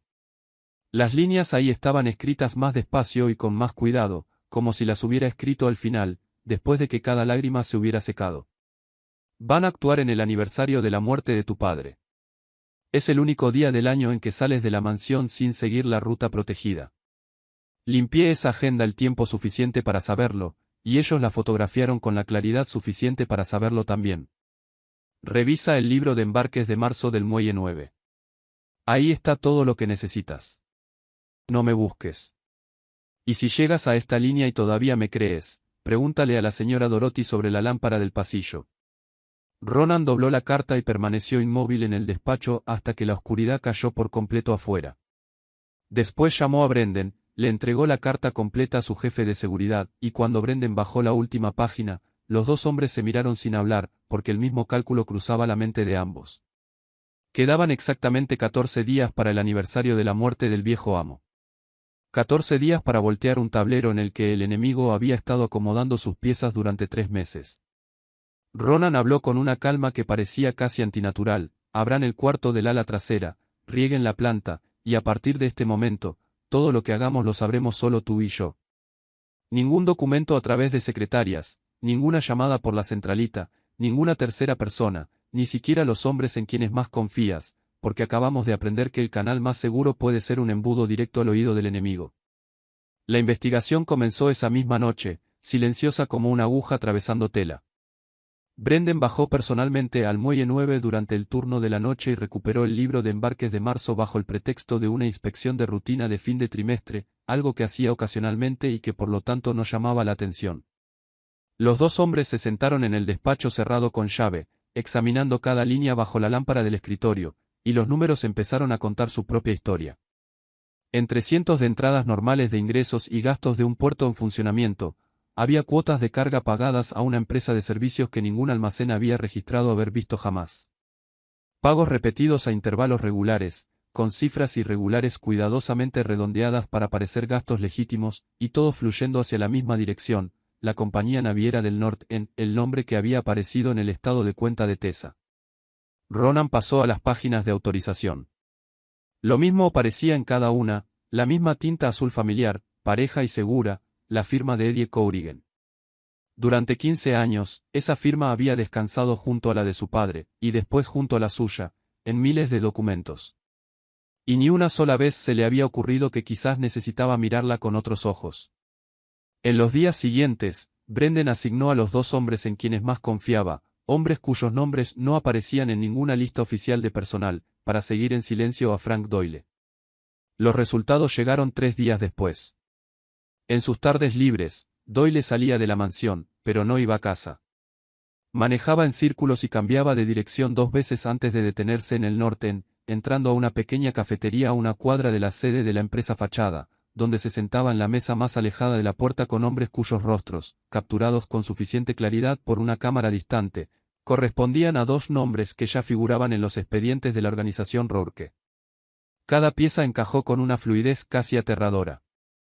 El hombre dentro de la casa fotografiaba la agenda. El hombre que cuidaba las puertas pasaba la información. Y el dinero que alimentaba a ambos se movía a través de los registros del mismo puerto que pretendían reclamar como su premio. En la quinta noche, con toda la evidencia reunida en un grueso expediente, Brendan hizo la pregunta que tarde o temprano toda la organización haría: ¿cuándo atacarían? ¿Y cómo? En el mundo de los Gallagher siempre había existido un solo tipo de respuesta: rápido, limpio, y sin que la policía se enterara jamás. Pero Ronan se quedó junto a la ventana un largo rato, mirando hacia la ciudad. Y cuando volteó, su respuesta hizo que el hombre que había protegido a su familia durante 20 años lo mirara como si fuera un desconocido. «Copien todo», dijo Ronan. «El libro de embarques, las fotografías de las reuniones de Doyle, el rastro del dinero, y agreguen la evidencia sobre los $50.000. La fecha y hora de la transferencia coinciden con el turno de Doyle, coinciden con el tercer día después de esa mañana en el despacho. Suficiente para que cualquier investigador vea que el dinero fue plantado en su cuenta, no aceptado por ella. Después envíen todo al Buró Federal de Investigaciones a través de un canal anónimo antes de que termine la semana». Brendan se quedó inmóvil. Habló en voz baja: «Usted entiende lo que está haciendo, ¿verdad? Nunca hemos invitado a extraños a los asuntos de la familia. Si el viejo amo estuviera vivo, jamás lo permitiría». Ronan miró la carta, todavía descansando en la esquina del escritorio, y pronunció una frase que Brendan recordaría muchos años después. «Ella dejó esta casa para que yo pudiera vivir. Si le pago con sangre, convierto su sacrificio en nada más que un ajuste de cuentas del bajo mundo. Pero si le pago a través de la ley, entonces, por una vez, esta casa habrá hecho algo correcto. Y su nombre quedará limpio en tinta negra sobre papel blanco, la única clase de verdad que este mundo está dispuesto a creer». El expediente salió de Boston el viernes por la mañana, pasando por 3 capas de intermediarios imposibles de rastrear hacia atrás, y llegó a los escritorios de hombres de traje gris en la oficina federal antes de que terminara el fin de semana. La red comenzó a cerrarse alrededor del puerto, lenta e invisible, como siempre se cierran las mejores redes. Al otro lado del tablero, Ronan asumió el papel más difícil de su vida, el papel de un hombre que no sabía nada. Siguió reuniéndose con Eddie cada semana, siguió escuchando sus reportes sobre las condiciones en los muelles con esa misma voz familiar de lealtad, siguió asintiendo cuando bromeaba, y aprendió a mantener quietas las manos sobre la mesa mientras la imagen de Tessa parada sola dentro del cobertizo, escuchando a Corrigan pronunciar su sentencia con suavidad, le quemaba la mente. El momento más difícil llegó durante la reunión sobre el itinerario del aniversario. Como cada año, Eddie repasó la ruta, y esta vez lo hizo con más cuidado que nunca, preguntando por la hora de salida, los caminos que tomarían, la duración de la visita al cementerio, y luego levantó los ojos con la sonrisa cálida de un tío de confianza. «Déjeme encargarme de la seguridad ese día», dijo. «Usted puede estar tranquilo y pasar el tiempo con ella». Ronan lo miró a los ojos, y por un momento se preguntó cuántas veces su padre habría mirado esos mismos ojos durante los últimos 15 años. Asintió, le agradeció, y dejó pasar el asunto. No pudo dormir esa noche, así que cuando el teléfono sonó a las 3 de la madrugada, contestó al primer timbre. Brendan estaba del otro lado, con la voz de un hombre que acababa de descubrir algo que nunca debió haber existido. «Necesita bajar a la bóveda de archivos ahora mismo», dijo el jefe de seguridad. «Acabo de comparar el patrón de pagos de esa empresa fachada con los registros antiguos en la caja fuerte del viejo amo. Hay algo aquí que tiene que ver con sus propios ojos. Porque si se lo digo por teléfono, no me lo va a creer». La bóveda de archivos estaba bajo el ala oeste de la mansión, donde se guardaban todos los registros de la familia Gallagher desde los tiempos de su padre. Cuando Ronan bajó las escaleras, Brendan estaba parado junto a la mesa de acero en el centro del cuarto, rodeado de cajas abiertas de documentos viejos, con la caja fuerte del antiguo amo abierta de par en par detrás de él. Sobre la mesa, El jefe de seguridad había puesto 2 hojas de papel una junto a la otra bajo la lámpara. La página de la derecha venía del libro de embarques de marzo del Muelle 9, mostrando la cuota falsa de carga desviada hacia la empresa fachada en el North End, el pago que habían descubierto la semana anterior. La página de la izquierda era un documento amarillento tomado de la caja fuerte de su padre, un pago por servicio fechado 7 años atrás. Brendan no dijo nada. Solo puso un dedo en cada detalle, uno por uno, y Ronan vio el resto por sí mismo. El dinero había ido a la misma empresa, aunque su nombre registrado había cambiado una vez, mientras que la cuenta bancaria de destino coincidía dígito por dígito. El mismo disfraz había sido usado, cantidades irregulares cuidadosamente redondeadas para parecer gastos legítimos. La misma tinta azul, pareja y segura, aparecía en la casilla de autorización.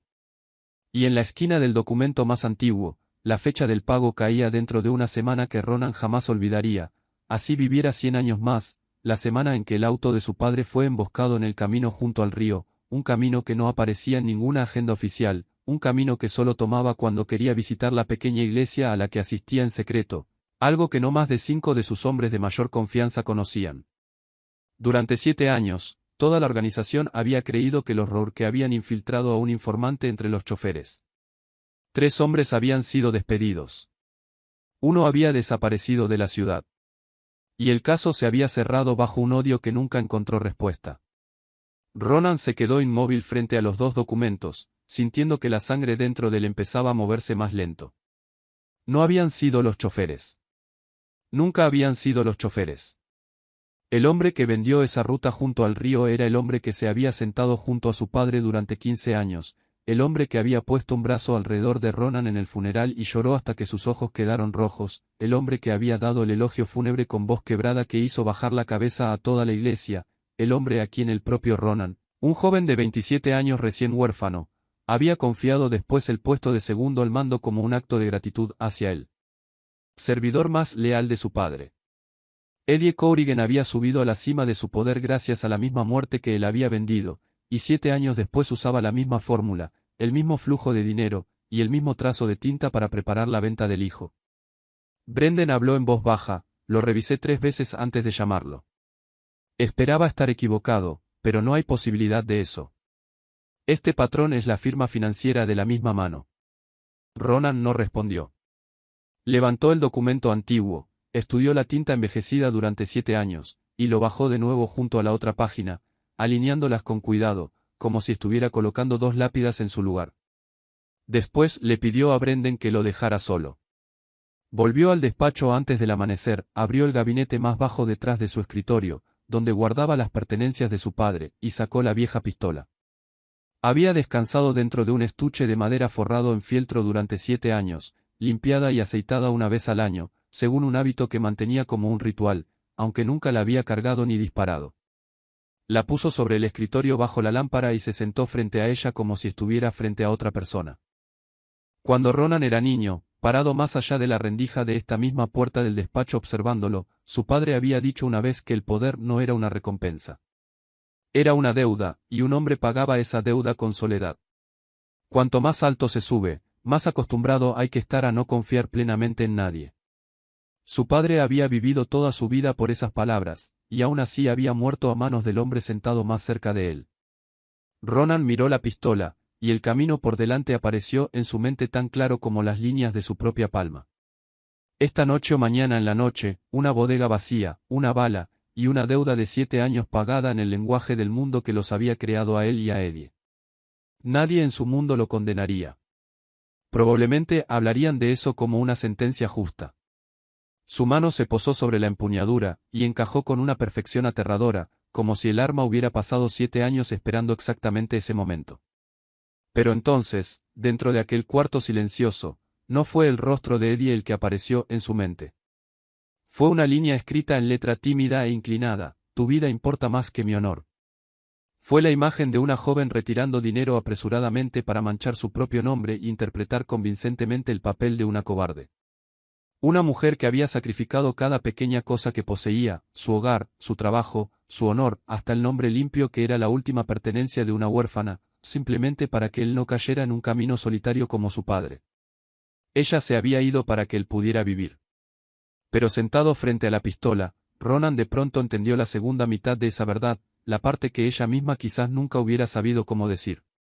También se había ido para que él no tuviera que vivir como Eddie, como los hombres que creían que toda deuda debía pagarse con sangre, que creían que una vez que una mano entraba en la oscuridad, ya no quedaba otro camino más que hundirse más profundo en ella. Si apretaba el gatillo dentro de una bodega vacía, ganaría esta batalla a la manera de su padre. Y algún día, otro Eddie estaría llorando junto a la tumba de Ronan. Pero si seguía el otro camino, el camino del expediente de evidencia que ahora descansaba en los escritorios de hombres de traje gris, entonces, por primera vez en 3 generaciones de la familia Gallagher, una deuda de sangre sería cobrada sin crear otra deuda de sangre en su lugar. El amanecer empezó a iluminar más allá de la ventana. Ronan se levantó, tomó la pistola una última vez, y sintió su peso en la palma. Después la devolvió al estuche de madera, la puso de nuevo en el cajón, giró la llave, y se guardó esa llave en el bolsillo interior de su abrigo. Abrió la puerta del despacho, donde Brendan había estado esperando en el pasillo desde hacía rato, y habló con la voz tranquila de un hombre que acababa de sobrevivir la batalla más grande de su vida sin que nadie lo presenciara. Prepara el auto. Vamos a ver a Eddie, y vamos desarmados. La noche antes del aniversario de la muerte de su padre, Ronan convocó a Eddie Corrigan a la bodega del Muelle 9, con el pretexto de hacer una última inspección de los arreglos de seguridad para el día siguiente. Era una razón perfecta, porque el mismo Eddie había pedido supervisar el operativo de protección, y llegó puntual, entrando a la bodega con una carpeta bajo el brazo, todavía a mitad de una broma sobre el clima. La bodega era enorme y vacía, con solo una larga mesa de madera entre hileras de estantes de contenedores, un único foco colgante proyectando un círculo amarillo sobre la superficie, y Brendan esperando inmóvil como una sombra junto a la puerta. No había nadie más. Eddie titubeó por una fracción de segundo cuando se dio cuenta, la vacilación de un animal viejo que percibe el olor de algo que no pertenece ahí, pero la sonrisa en su rostro nunca cambió. Ronan se paró junto a la mesa y no ofreció ningún saludo. De su abrigo sacó 3 cosas y las puso sobre la madera, una por una, despacio y con cuidado, como un hombre depositando las últimas cartas de un juego que había durado demasiado. La primera era una copia del libro de embarques de marzo, mostrando las cuotas de carga que habían fluido hacia el norte bajo su autorización en tinta azul.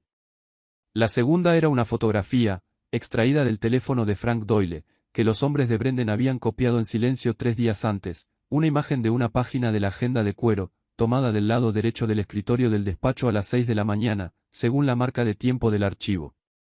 La tercera era el estado de cuenta mostrando la transferencia de $50.000. Eddie miró las 3 pruebas sobre la mesa, y durante casi 5 segundos su rostro atravesó la vida entera de un actor, sorpresa, confusión, y finalmente la expresión herida de un tío falsamente acusado. Abrió la boca. Señor, no entiendo qué es esto. Alguien está tratando de enfrentarnos. Si Doyle se atrevió a fotografiar algo en secreto, yo mismo me encargo de él. Ronan no respondió. Solo dio un golpecito con un dedo sobre el estado de cuenta y pronunció sus primeras palabras desde que Eddie entró, la voz tan baja que el otro hombre tuvo que quedarse completamente callado para escucharla. Pusiste dinero sucio en la cuenta de una sirvienta huérfana para silenciarla. No era una pregunta. Eddie tragó saliva con dificultad y cambió de táctica, su voz deslizándose de la inocencia herida al susurro de un hombre intentando negociar. Señor, escúcheme. Es más complicado de lo que cree. El horror que me presionaron. Sabían cosas de mi pasado. Yo pensaba seguirles la corriente hasta tener suficiente evidencia, y luego reportarle todo. En cuanto a esa chica, le juro que nadie quería hacerle daño. Solo queríamos asustarla para que guardara silencio. Usted me conoce. En 15 años nunca. Ronan lo dejó hablar. Dejó pasar cada negación, cada negociación, cada apelación a 15 años de lealtad. Y solo cuando la voz de Eddie empezó a quebrarse bajo el silencio del hombre frente a él, Ronan sacó un cuarto documento de dentro de su abrigo, el registro amarillento tomado de la caja fuerte de su padre, y lo puso junto a los otros 3. La misma empresa, dijo. La misma cuenta bancaria. La misma tinta azul. El pago se hizo durante la semana en que emboscaron a mi padre en el camino del río, un camino que solo 5 personas en toda esta ciudad conocían, y tú eras una de esas 5. La bodega quedó tan silenciosa que se podía escuchar el agua golpeando los pilotes afuera. Eddie se quedó mirando el documento amarillo, y esta vez ya no le quedaba ninguna actuación que ofrecer. Las rodillas del que fuera el orgulloso segundo al mando se doblaron sobre el concreto, lenta y pesadamente, como si el peso de 7 años de traición finalmente lo hubiera hecho caer. Balbuceó el nombre del padre de Ronan, lo llamó, el viejo amo, dijo que había estado ahogado en deudas en ese entonces, que el horror que solo habían prometido asustarlo y nunca pretendieron matarlo, que no había dormido bien ni una sola noche en 7 años. Ronan miró al hombre arrodillado, su mano descansando sobre la mesa de madera en el mismo lugar donde, según toda ley de su mundo, debería estar la pistola de su padre, la pistola que ahora yacía en un cajón cerrado con llave en la mansión, al otro lado de la ciudad. Mi padre te debe esta bala, dijo Ronan, cada palabra cayendo como piedra. Y me senté frente a su pistola toda una noche pensando en pagar esa deuda, pero alguien salió de mi casa sin nada, cargando la vergüenza de un crimen que no cometió, para que yo no muriera en un camino solitario como murió mi padre. Se inclinó hasta quedar a la altura de los ojos del hombre de rodillas. Y para que yo no pasara el resto de mi vida convirtiéndome en alguien como tú. Se enderezó, recogió los 4 documentos, y le dio a Eddie un último camino, la prueba que Ronan ya había elegido antes de entrar a la bodega. Te doy una noche. Mañana en la mañana, antes de que yo esté parado frente a la tumba de mi padre, irás a la estación de policía y confesarás todo, desde hace 7 años hasta hoy. Es la única salida limpia que te queda. Y si eliges otro camino, entonces lo caminarás solo y enfrentarás lo que sea que te espere al final. Después se dio la vuelta y se marchó. Brendan abrió la puerta de la bodega, y los 2 hombres salieron del muelle 9 sin voltear atrás ni una sola vez. Eddie Corrigan eligió exactamente el camino que Ronan sabía que elegiría. A medianoche volvió a casa, empacó 2 maletas, despertó a Frank Doyle con una llamada frenética, y condujo hacia el sur mientras el cielo aún estaba negro, cargando efectivo, papeles falsos, y a su cómplice. No sabía que la red había estado cerrándose alrededor del puerto y alrededor de él durante días, ni que cada camino que salía de Boston esa noche estaba vigilado por autos sin marcas esperando en silencio. Su vehículo fue detenido calladamente en los límites de la ciudad, sin sirenas y sin resistencia. Y esa misma noche en el Norten, las luces se encendieron dentro de la compañía naviera y en otras direcciones conectadas a la red Rourke, mientras hombres de traje gris llegaban a las puertas. A la mañana siguiente, el aniversario de la muerte de su padre, el cielo de Boston estaba despejado y frío.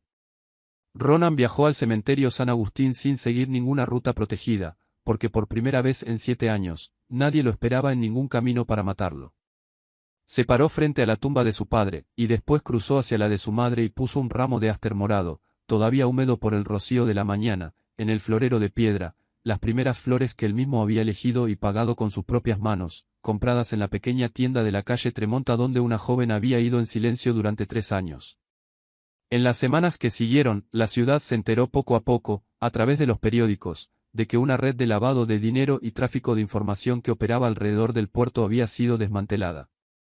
Una larga lista de personas conectadas con la organización Rourke fue procesada, incluyendo a un antiguo gerente de muelle de alto rango y un oficial de seguridad privada. Pero en todo el bajo mundo de Boston, los hombres susurraban sobre algo que los asombraba todavía más que los arrestos, que la familia Gallagher había sabido lo que pasaba y no había movido un solo dedo. No se derramó sangre y no se cobró ninguna deuda a la manera antigua. La mansión volvía a ser segura, en el sentido más verdadero de la palabra. Por primera vez en 7 años, Ronan cruzaba las puertas de su propia casa sin mirar el espejo retrovisor, comía una comida que nadie había probado antes que él, y dormía sin poner el teléfono debajo de la almohada. La amenaza había sido arrancada de raíz, tanto la raíz sembrada 7 años antes como el nuevo brote que había surgido 3 meses atrás. Y sin embargo, la casa nunca se había sentido tan vacía. Lo notaba por las tardes, al pasar por la cocina impecable, limpiada por la nueva ama de llaves, una mujer de mediana edad que trabajaba con cuidado y puntualidad, cuyo desempeño no dejaba nada que criticar. Pero ningún tazón de sopa aparecía fuera del despacho a la 1 de la madrugada, y nadie sabía que noviembre se acercaba y traería noches en que él no podría dormir. Lo notaba cuando la planta de lavanda en el cuarto del ala trasera, regada de nuevo según las instrucciones de la nota, volvía a la vida mientras su dueña permanecía en completo silencio. Y lo notaba con más claridad cada noche que llegaba tarde a casa, y encontraba la lámpara del pasillo ahora controlada por un temporizador automático, encendiéndose exactamente a la hora correcta con perfecta regularidad y perfecta vaciedad, porque sabía que ya no había nadie detrás de esa luz recordándolo. Una tarde, Ronan se sentó en el despacho con la carta de Tess abierta frente a él, leyendo las mismas palabras por una cantidad de veces que ya no podía contar. No me busques. Después dobló la carta y llamó a Brendan. Al escuchar la orden, el jefe de seguridad se quedó en silencio un largo rato, y luego hizo la pregunta que tenía más derecho que nadie a hacer, porque se había sentado junto a Ronan y había leído cada línea que ella escribió. Ella le pidió que no la buscara. ¿Por qué estamos ignorando eso? Ronan quedó de pie junto a la ventana, mirando hacia el patio donde las luces trazaban largas franjas sobre la grava, y la respuesta llegó sin pensarla, como si hubiera estado esperando dentro de él durante mucho tiempo, necesitando solo ser dicha. Toda mi vida, la gente ha estado a mi lado por miedo o por dinero.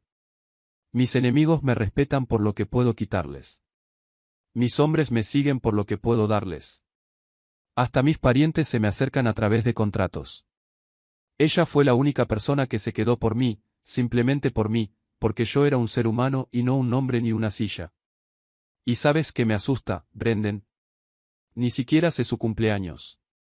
Durante 4 años ella recordó cada pequeño hábito mío, y yo no sé ni el día en que nació. Esta vez no la busco para protegerme. Todo peligro ya pasó.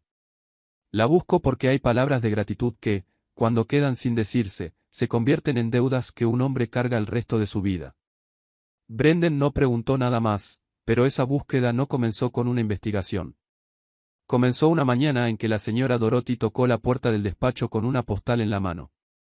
La puso sobre el escritorio frente a Ronan, la mano temblándole ligeramente, la voz esforzándose por mantenerse tranquila pero sin poder ocultar su alegría. Llegó a mi buzón esta mañana, joven amo. No tiene remitente ni dirección de regreso, pero no podría confundir esa letra ni en otra vida. Ronan tomó la postal. En el frente había una imagen de un faro blanco parado sobre una punta rocosa, con las olas rompiendo en espuma blanca abajo. Y en una esquina, unas letras pequeñas impresas decían, la costa de Men. Detrás había una sola línea con la familiar letra tímida, cuidadosamente formada y suavemente inclinada, estoy bien. Por favor no te preocupes por mí. No tenía firma. No la necesitaba. Ronan estudió la postal un larguísimo rato, y algo a la vez cálido y doloroso se levantó dentro de su pecho. Aquella joven había calculado cada movimiento necesario para desaparecer sin dejar rastro de las personas que querían hacerle daño. Había cambiado su propio honor por la seguridad de alguien más, y había sido tan cuidadosa que no se atrevió a mandar a casa ni siquiera su nombre. Y sin embargo, al final, su propio corazón había traicionado esa cautela, porque no pudo soportar dejar a la única mujer en el mundo que todavía la amaba despierta cada noche preocupada.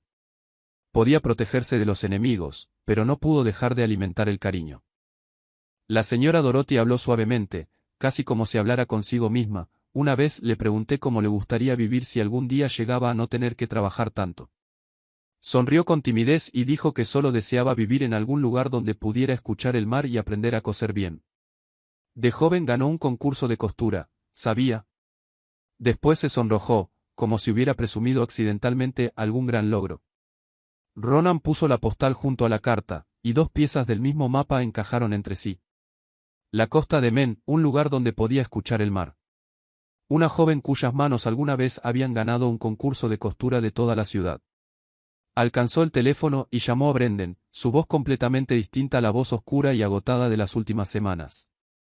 Encuentra cada pueblo pequeño en la costa de Men que tenga un faro como el de esta foto. Prioriza los lugares con una iglesia y clases de oficios. Antes del amanecer del día siguiente, mientras Boston aún dormía, un auto cruzó las puertas de la mansión Gallagher sin guardaespaldas y sin caravana, llevando solo a 2 hombres y una postal con la imagen de un faro guardada dentro del bolsillo del pecho del hombre sentado atrás. Pasaron 2 días completos buscando por la costa de Men, revisando con cuidado un pueblo costero tras otro. La lista de Brendan tenía 7 pueblos pequeños con faros parecidos al de la fotografía, y visitaron cada lugar por turno, sin hacer preguntas ruidosas ni llamar la atención, solo deteniendo el auto, caminando por las calles principales, observando, escuchando, y siguiendo adelante. Los primeros 2 pueblos no ofrecieron nada. El tercero tenía un faro que se veía casi idéntico al de la postal, pero no había ninguna clase de oficio cerca. Por la tarde del segundo día, cuando el sol empezaba a hundirse hacia las colinas cubiertas de pinos y el camino costero se estrechaba, entraron a un pueblito acurrucado dentro de una bahía poco profunda, donde un letrero de madera pintado de azul mostraba el nombre del pueblo sobre una línea de palabras descascaradas. Bienvenidos al lugar más tranquilo de la costa este. Ronan bajó la ventana del auto, y lo primero que le llegó no fue la vista, sino el sonido, el mar. No el chillido de las grúas ni el bramido de las bocinas de barco que conocía del Muelle 9, sino la respiración constante de las olas contra la orilla rocosa, un sonido que podía escucharse desde cada esquina de ese pueblo, exactamente como una joven tímida alguna vez había deseado, vivir en algún lugar donde pudiera escuchar el mar. Estacionaron junto a una pequeña plaza empedrada. Una iglesia de madera blanca se erguía en una esquina, su modesto campanario recortado contra el cielo de la tarde. Al otro lado de la calle, una panadería llenaba la acera con el aroma cálido de canela, y varias personas del pueblo pasaban saludando con la cabeza a los dos desconocidos, con esa disposición que la gente de los pueblos pequeños parece tener para saludar al mundo entero. Después, al final de la calle principal, Ronan lo vio, una vieja casa de madera de 2 pisos, repintada en un suave color crema, y sobre la entrada colgaba un pequeño letrero pintado con un carrete de hilo y una aguja de coser. Debajo, letras cuidadosamente formadas decían, Taller Comunitario de Costura. Capacitación gratuita para mujeres necesitadas. Sus pasos se hicieron más lentos. Durante 4 años habían vivido bajo el mismo techo, y él nunca supo con qué soñaba ella. Ahora ese sueño estaba parado frente a él en madera y pintura, bajo un letrero pintado a mano, tan real que casi no se atrevió a acercarse por miedo a que desapareciera. Brendan entendió y se quedó junto al auto, dejando que Ronan continuara solo. Pero Ronan no caminó directamente hacia el taller de costura. Primero entró a la iglesia. Quizás por la cautela que había moldeado toda su vida, o quizás por algo más profundo que todavía no lograba nombrar. Quería saber cómo había vivido ella ahí antes de que supiera que él había llegado. La iglesia adentro era fresca y silenciosa, con olor a madera vieja y cera de vela. Un sacerdote anciano acomodaba himnarios al final de una fila de bancas, su cabello completamente blanco, su cuerpo delgado, la espalda ligeramente encorvada por la edad. Levantó la vista al escuchar pasos, entrecerró los ojos ante el extraño con abrigo de corte caro en un pueblo lleno de suéteres tejidos a mano, y después sonrió con calidez. Bienvenido, hijo. Soy el padre Michael. ¿Busca a alguien, o busca a Dios? Ronan se sentó en una banca cercana, y por primera vez en su vida, el hombre que hacía que toda Boston midiera sus palabras se sintió inseguro frente a un pequeño anciano. Busco a alguien, dijo, una joven llamada Tessa. El rostro del padre Michael se iluminó, como si Ronan hubiera pronunciado el nombre de un miembro de su propia familia. Ah, la señorita Tessa. Todo el pueblo la conoce. Llegó aquí en otoño y rentó la casita cerca de las rocas. Durante su primera semana, antes de que la mayoría de la gente supiera su nombre, ya estaba remendando ropa para los hijos de la viuda que vive al final de la calle. Se sentó despacio al final de la banca opuesta, hablando con el gusto de quien ha contado esta historia muchas veces y aún la disfruta cada vez que la cuenta. ¿Sabe? La mitad del pueblo trae puesto algo tocado por la aguja de esa muchacha.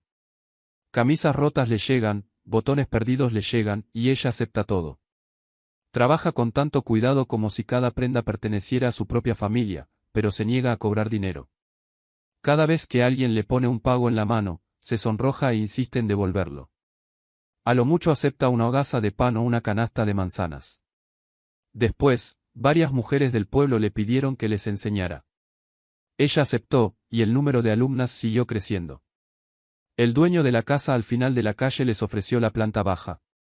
Una persona donó una mesa, otra dio una vieja máquina de coser, y así nació el taller. El padre Michael hizo una pausa y miró hacia el vitral, donde la luz de la tarde caía sobre el piso de madera en franjas de rojo y azul. Una vez le pregunté por qué una joven con su talento no se guardaba el trabajo para ella misma y se ganaba mejor la vida, en lugar de enseñar gratis a todos. Se quedó callada un largo rato, y después me dio una respuesta que nunca he olvidado. Padre, dijo, hubo un tiempo en que no me quedaba nada en este mundo, y alguien me dio un lugar tranquilo donde pude seguir viviendo. Él no me hizo preguntas. No me obligó a contarle mi dolor. Solo me dio un techo y me dejó estar en paz.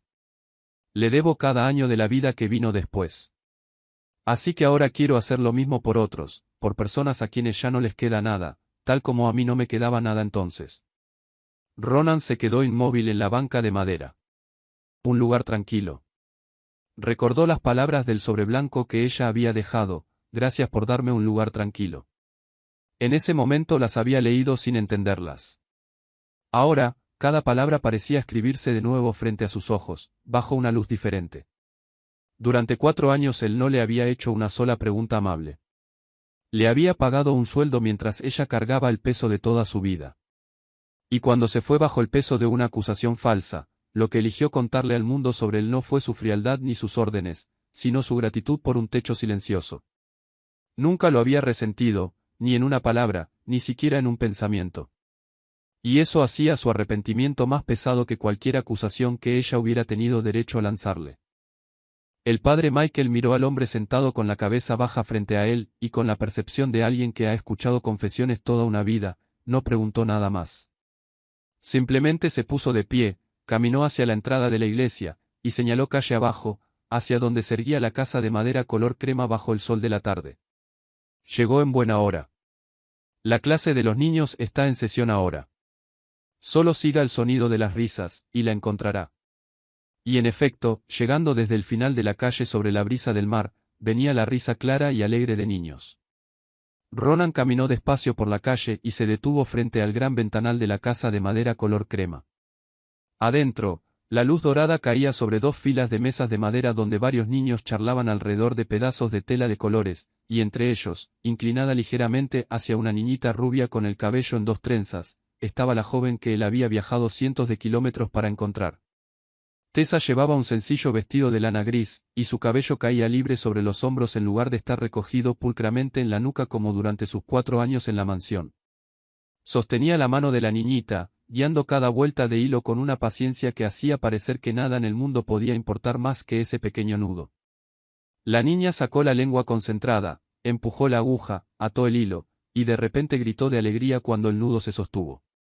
Se puso de pie de un salto y levantó ambas manos, mostrando con orgullo una bolsita de tela amarilla con un borde verde torcido, torpe pero completa, y giró en círculo para mostrarla a toda la clase. Los niños estallaron en aplausos. Una anciana sentada en una máquina de coser en la esquina aplaudió con ellos, y Tessa echó la cabeza hacia atrás y rió a carcajadas, una risa tan clara y brillante que atravesó el vidrio de la ventana y llegó hasta donde estaba Ronan. Él se quedó ahí, convertido en piedra. Durante 4 años bajo el mismo techo había escuchado el sonido de su escoba moviéndose sobre el piso de madera, el tintineo suave de los platos en la cocina, los pasos suaves que parecían pedir disculpas incluso por hacer ruido, pero jamás, ni una sola vez, la había escuchado reír. Así que esto era lo que sonaba su risa. Así que aquella joven siempre había sabido reír, y esa risa había tenido que esconderse durante 4 años bajo la sombra de la mansión Gallagher, bajo su sombra. Quizás sintió su mirada posada demasiado tiempo, o quizás fue el instinto de alguien que alguna vez tuvo que estar constantemente alerta. Pero Tessa de pronto levantó la cabeza y miró directamente hacia la ventana. La sonrisa en sus labios se detuvo. A través del vidrio se miraron el uno al otro, y en un momento que pareció extenderse a través de toda una estación, Ronan vio pasar cada emoción por su rostro: sorpresa, miedo, y después una breve suavidad y calidez que rápidamente ocultó bajando la mirada. Justo entonces, la campana de la iglesia dio las 5. La clase terminó. La puerta del taller se abrió, y los niños se derramaron a la acera como una bandada de gorriones, volando hacia los brazos de las madres y padres que esperaban afuera.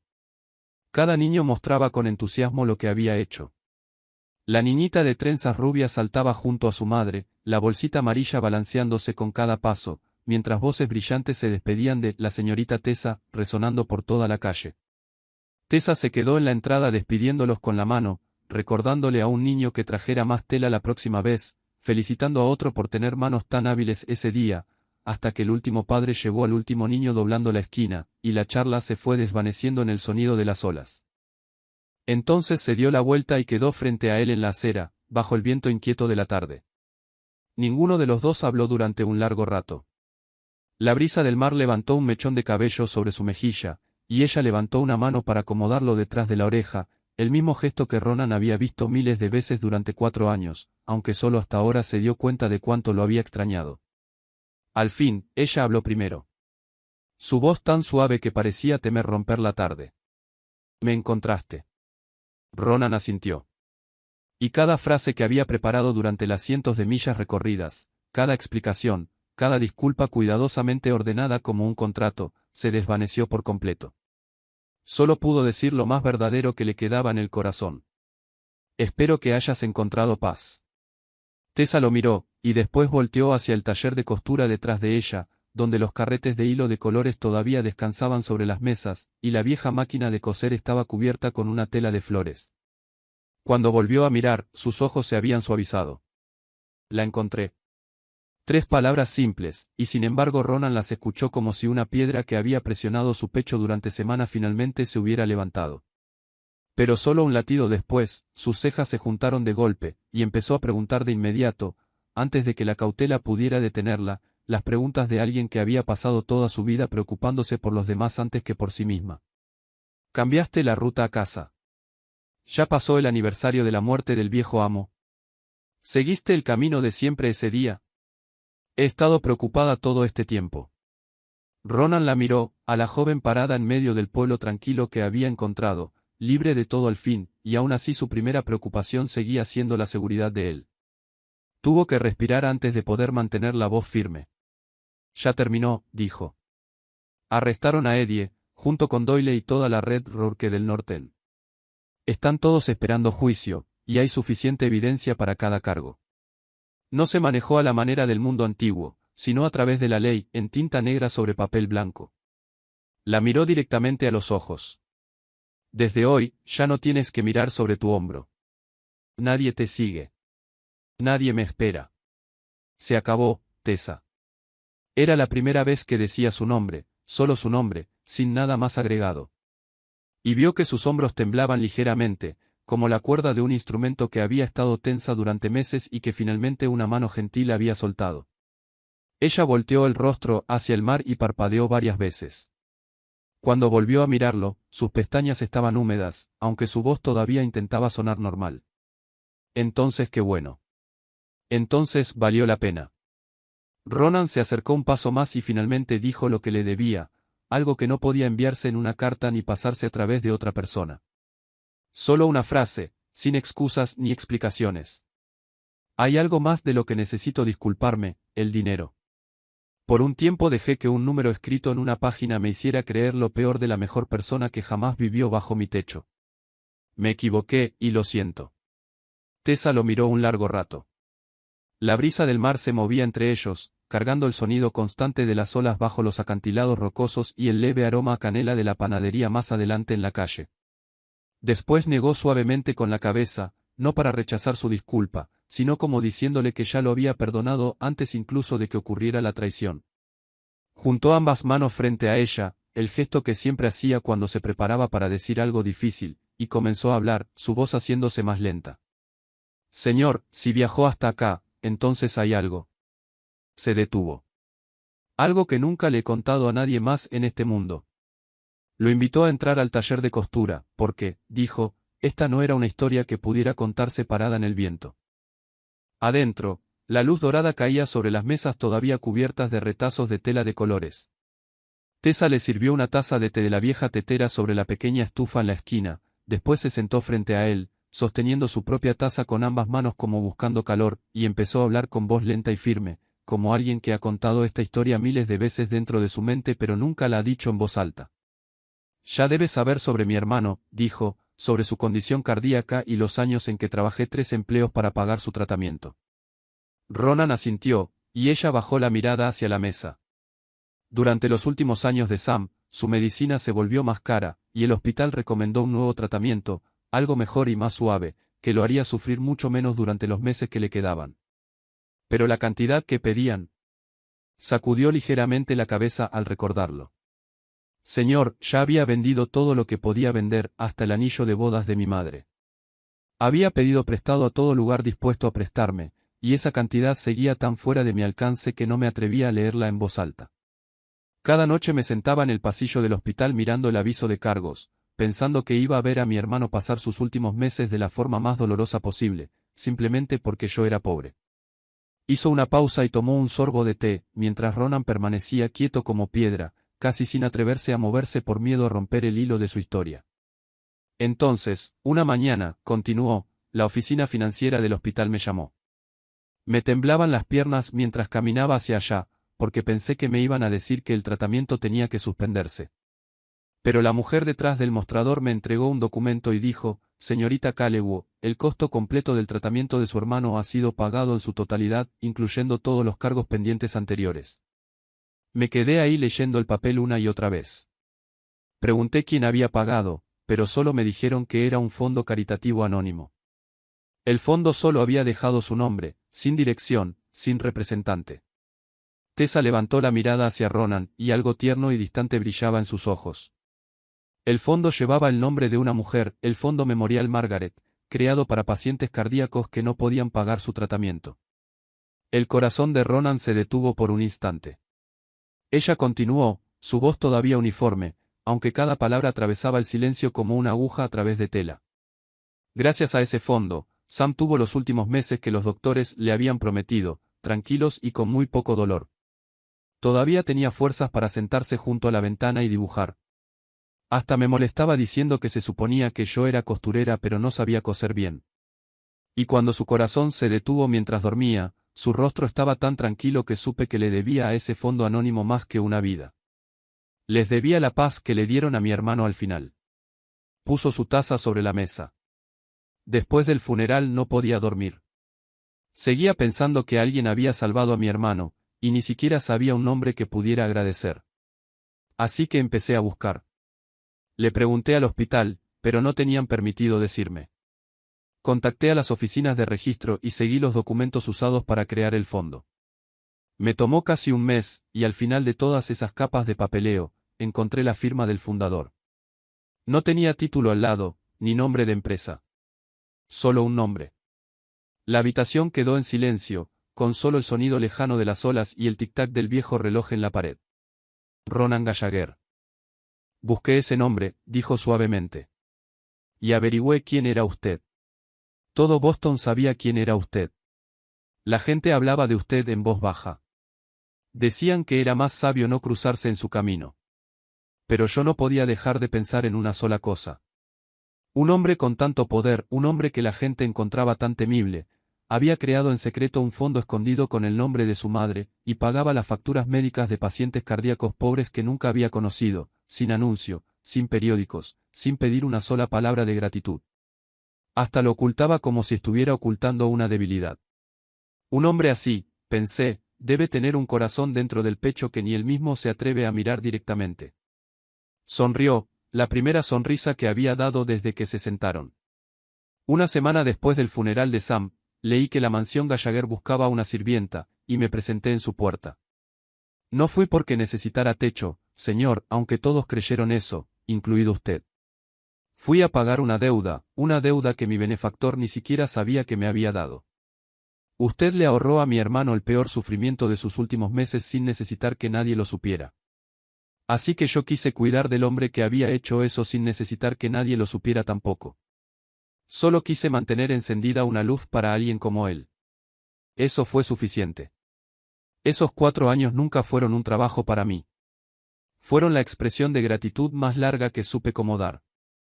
Ronan se quedó ahí sentado, y el hombre que jamás se había quedado sin palabras en ninguna mesa de negociación, que jamás había carecido de una respuesta frente a ningún oponente, no pudo pronunciar ni una sola palabra. Recordó ese fondo. Lo había creado durante el primer año después de la muerte de su madre, en una noche sin sueño, como la única forma que conocía para seguir hablando con ella. Después lo había ocultado como si ocultara una herida. Ni siquiera Brendan conocía bien su existencia, porque en el mundo de Ronan, la bondad se consideraba una grieta en la armadura de un hombre. Y sin embargo, esa misma grieta, la parte humana de sí mismo que había escondido con vergüenza, había cruzado la ciudad y llegado hasta un niño de 20 años que Ronan nunca conoció. Le había dado a ese niño meses finales de paz, y después había guiado a la hermana del niño hasta la puerta de Ronan, para que, 4 años después, ella pudiera pararse entre él y una bala que nunca supo que venía. 2 personas se habían salvado mutuamente, 2 veces, cada vez en la oscuridad, cada vez sin necesitar que el otro lo supiera. Ronan miró a Tessa a través del delgado vapor que subía de sus tazas de té, y comprendió que cada palabra disponible para él era demasiado pequeña. Así que no dijo nada. Metió la mano al bolsillo interior de su abrigo, sacó un sobre grueso que había preparado en Boston, y lo puso sobre la mesa de madera entre ellos. Cuando Tessa miró el sobre, y luego a él con confusión en los ojos, Ronan finalmente habló, su voz profunda y segura. No vine aquí para llevarte de regreso. Tessa miró el sobre un largo rato antes de atreverse a tocarlo. Y los dedos tan acostumbrados a sostener agujas e hilo de pronto se volvieron torpes al abrir el papel. No había dinero adentro. Había esperado dinero, y ya había preparado las palabras que usaría para rechazarlo. Pero lo que sacó hizo que cada frase preparada desapareciera. El primer documento era una escritura de propiedad. Leyó la dirección y la reconoció de inmediato. Era la casita cerca de la orilla rocosa que estaba rentando, la casa con la ventana que daba al faro, donde el sonido de las olas la arrullaba cada noche. Y en el espacio marcado como propietario, el nombre del dueño anterior había sido reemplazado por otro nombre, Tessa Calewu. Levantó la vista de golpe. Usted. Su voz vaciló. Usted compró esa casa. Ronan asintió. Encontré al dueño. Aceptó vender. Y la casa es tuya ahora. Todos los documentos están completos. Nadie puede quitártela jamás. Ni siquiera yo. Antes de que pudiera recuperarse, su mano ya había alcanzado el segundo documento. Un conjunto de papeles legales más grueso, con el sello rojo de la Oficina Estatal de Registro. Un certificado estableciendo una organización sin fines de lucro, y el nombre de esa organización estaba impreso formalmente en la primera línea, Taller de Costura de Sam. Un fondo de capacitación vocacional para mujeres que han perdido a alguien que amaban. Junto con eso venía una escritura de financiamiento a largo plazo, suficiente para comprar equipo nuevo, rentar todo el edificio de madera, pagar instructoras, y abrir sus puertas a cualquier mujer que llegara con las manos vacías y el corazón recién roto por una pérdida. Tessa leyó el nombre una y otra vez. Taller de costura de Sam.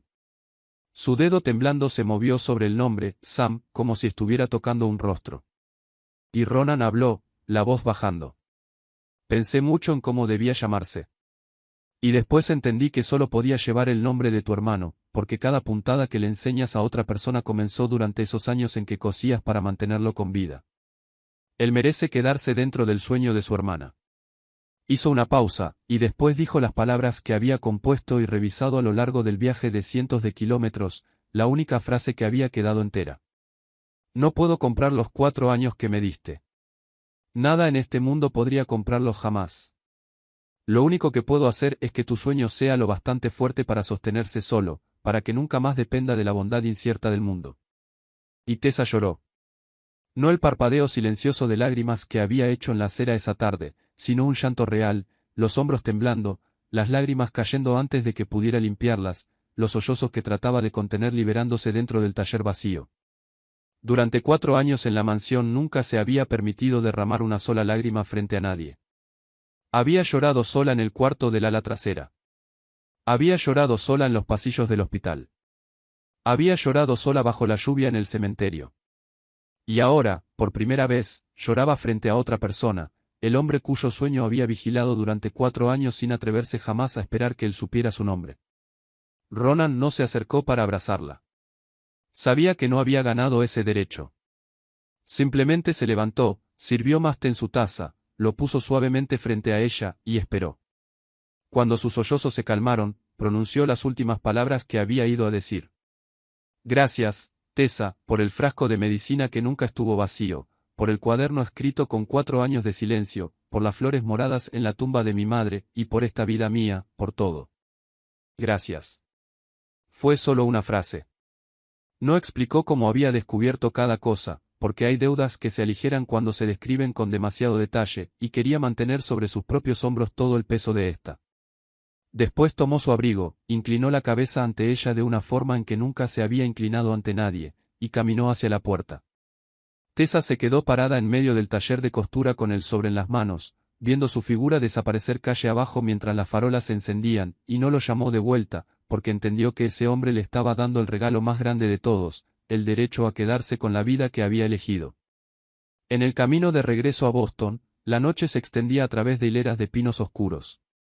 Brendan condujo en silencio un largo rato antes de finalmente hacer la pregunta que había cargado desde que vio el rostro de Ronan al salir del taller. No entiendo. La encontró. El peligro ya pasó. ¿Por qué no se quedó? O al menos le preguntó si quería volver a casa. Ronan miró por la ventana, donde la luz de la luna parecía seguir el auto a través del mar distante, y respondió con la voz de un hombre en paz con su propia decisión. Toda mi vida, Brendan, todo lo que he hecho ha involucrado cálculo. Hasta la bondad era una jugada en el tablero. Hasta la generosidad era una inversión. Escondí el fondo con el nombre de mi madre como si estuviera escondiendo una grieta en mi armadura. Dejarla ir para que fuera libre fue la primera cosa buena que he hecho sin calcular nada y sin esperar recibir algo a cambio. ¿Y sabes algo? Se siente ligero. Nunca me había sentido tan liviano en mi vida. El año siguiente pasó como una lenta transformación que hizo que todo Boston se restregara los ojos con incredulidad. La familia Gallagher se retiró, uno por uno, de todo negocio que existiera en las sombras. Los antiguos acuerdos se terminaron o se transfirieron. Los muelles quedaron completamente dentro de la ley, con registros transparentes e impuestos pagados en su totalidad. Y hombres que alguna vez se ganaron la vida como guardias fueron recapacitados como profesionales de seguridad licenciados. El bajo mundo de la ciudad se fue acostumbrando poco a poco a una verdad inimaginable: el apellido Gallagher ya no hacía que nadie bajara la voz al pronunciarlo. Se había convertido simplemente en el nombre de una respetable empresa de transporte marítimo. La Fundación Gallagher se estableció públicamente en primavera, ya no escondida como alguna vez lo estuvo el Fondo Memorial. Ofrecía becas a estudiantes pobres y construía pequeñas bibliotecas comunitarias en barrios obreros, lugares donde las ventanas permanecían encendidas hasta tarde para cualquier niño que necesitara un lugar tranquilo donde sentarse. Y cada vez que Ronan enfrentaba una decisión, ya fuera sobre un contrato de millones de dólares o sobre dónde colocar una sola banca en un parque público, se hacía una pregunta, la pregunta que había aprendido de una joven que nunca la había dicho en voz alta pero que la había vivido día tras día durante 4 años: ¿esto hará la vida de alguien un poco más fácil? Un año después, en una tarde temprana de otoño, Ronan condujo hacia el norte fuera de Boston sin avisarle a nadie de antemano, sin llamar ni enviar mensaje, cargando solo un ramo de aster morado en el asiento del pasajero y una pequeña caja de cartón llena de varios carretes de hilo de colores que había elegido con sus propias manos en una tienda de manualidades, con la torpeza de un colegial preparando un regalo para el primer día de clases. El camino costero seguía igual. Las hileras de pinos, las bahías poco profundas, y cuando apareció el letrero de madera pintado de azul del pueblo, sintió su corazón latir con un ritmo que nunca había conocido durante todos sus años como jefe poderoso, el ritmo de alguien que vuelve a casa. El taller de costura de Sam había cambiado. La casa de madera color crema había sido repintada. El letrero pintado a mano con el carrete de hilo y la aguja había sido reemplazado por una placa de madera tallada más digna. Y a través del gran ventanal del frente, Ronan contó 10 alumnas sentadas en máquinas de coser nuevas, mujeres de todas las edades inclinadas sobre sus puntadas bajo la cálida luz dorada. En las mesas del frente, un grupo de niños de la clase más pequeña levantaba pañuelos que habían cosido ellos mismos, uno bordado con una flor, otro con un borde de flecos rojos y azules, mostrándolos con orgullo entre aplausos y risas brillantes que llegaban hasta la acera. Y en medio de toda esa calidez estaba Tessa, el cabello suelto sobre los hombros, sosteniendo en alto un pequeño pañuelo para que la clase lo viera, su rostro brillando como si nunca hubiera habido 4 años de silencio en su vida. Entonces, tal como un año antes, como si un hilo invisible se extendiera entre ellos y nunca pudiera romperse, ella levantó la mirada y observó directamente a través de la ventana, hacia donde él estaba parado. Pero esta vez no hubo ni sorpresa ni miedo. Solo sonrió, la sonrisa calmada y tierna de alguien que siempre supo que, tarde o temprano, él vendría. No porque hubiera estado esperando, sino porque ambos habían aprendido que las cosas más hermosas de la vida no necesitan apresurarse. Dejó la clase al cuidado de una alumna mayor, se puso un suéter ligero, y salió. Caminaron juntos por la calle principal, pasando la panadería llena del aroma a canela, pasando la iglesia de madera blanca donde el padre Michael barría las hojas del patio frontal y levantó una mano para saludarlos con la sonrisa cómplice y divertida de un hombre que entendía mucho más de lo que jamás decía, y siguieron hasta el pequeño muelle que se extendía sobre la bahía, justo cuando el atardecer empezaba a derramar dorado sobre el agua. Se recargaron sobre la baranda de madera y permanecieron en silencio un largo rato, el tipo de silencio que no necesita palabras para llenarse, hasta que Ronan sacó una nueva tarjeta de presentación del bolsillo de su abrigo y se la entregó. Tessa la leyó. La sencilla tarjeta blanca llevaba solo un nombre, Ronan Gallagher, sin empresa, sin título, sin número de piso de ningún edificio imponente. Lo miró, los ojos haciendo una pregunta cuya respuesta ya parecía conocer. «¿Ya no eres un jefe?» Ronan miró a través de la bahía ardiendo bajo la luz tardía de la tarde, y respondió con la voz suave de un hombre depositando una carga. «Me tomó un año quitar cada ladrillo del viejo imperio. ¿Y sabes qué es lo más extraño?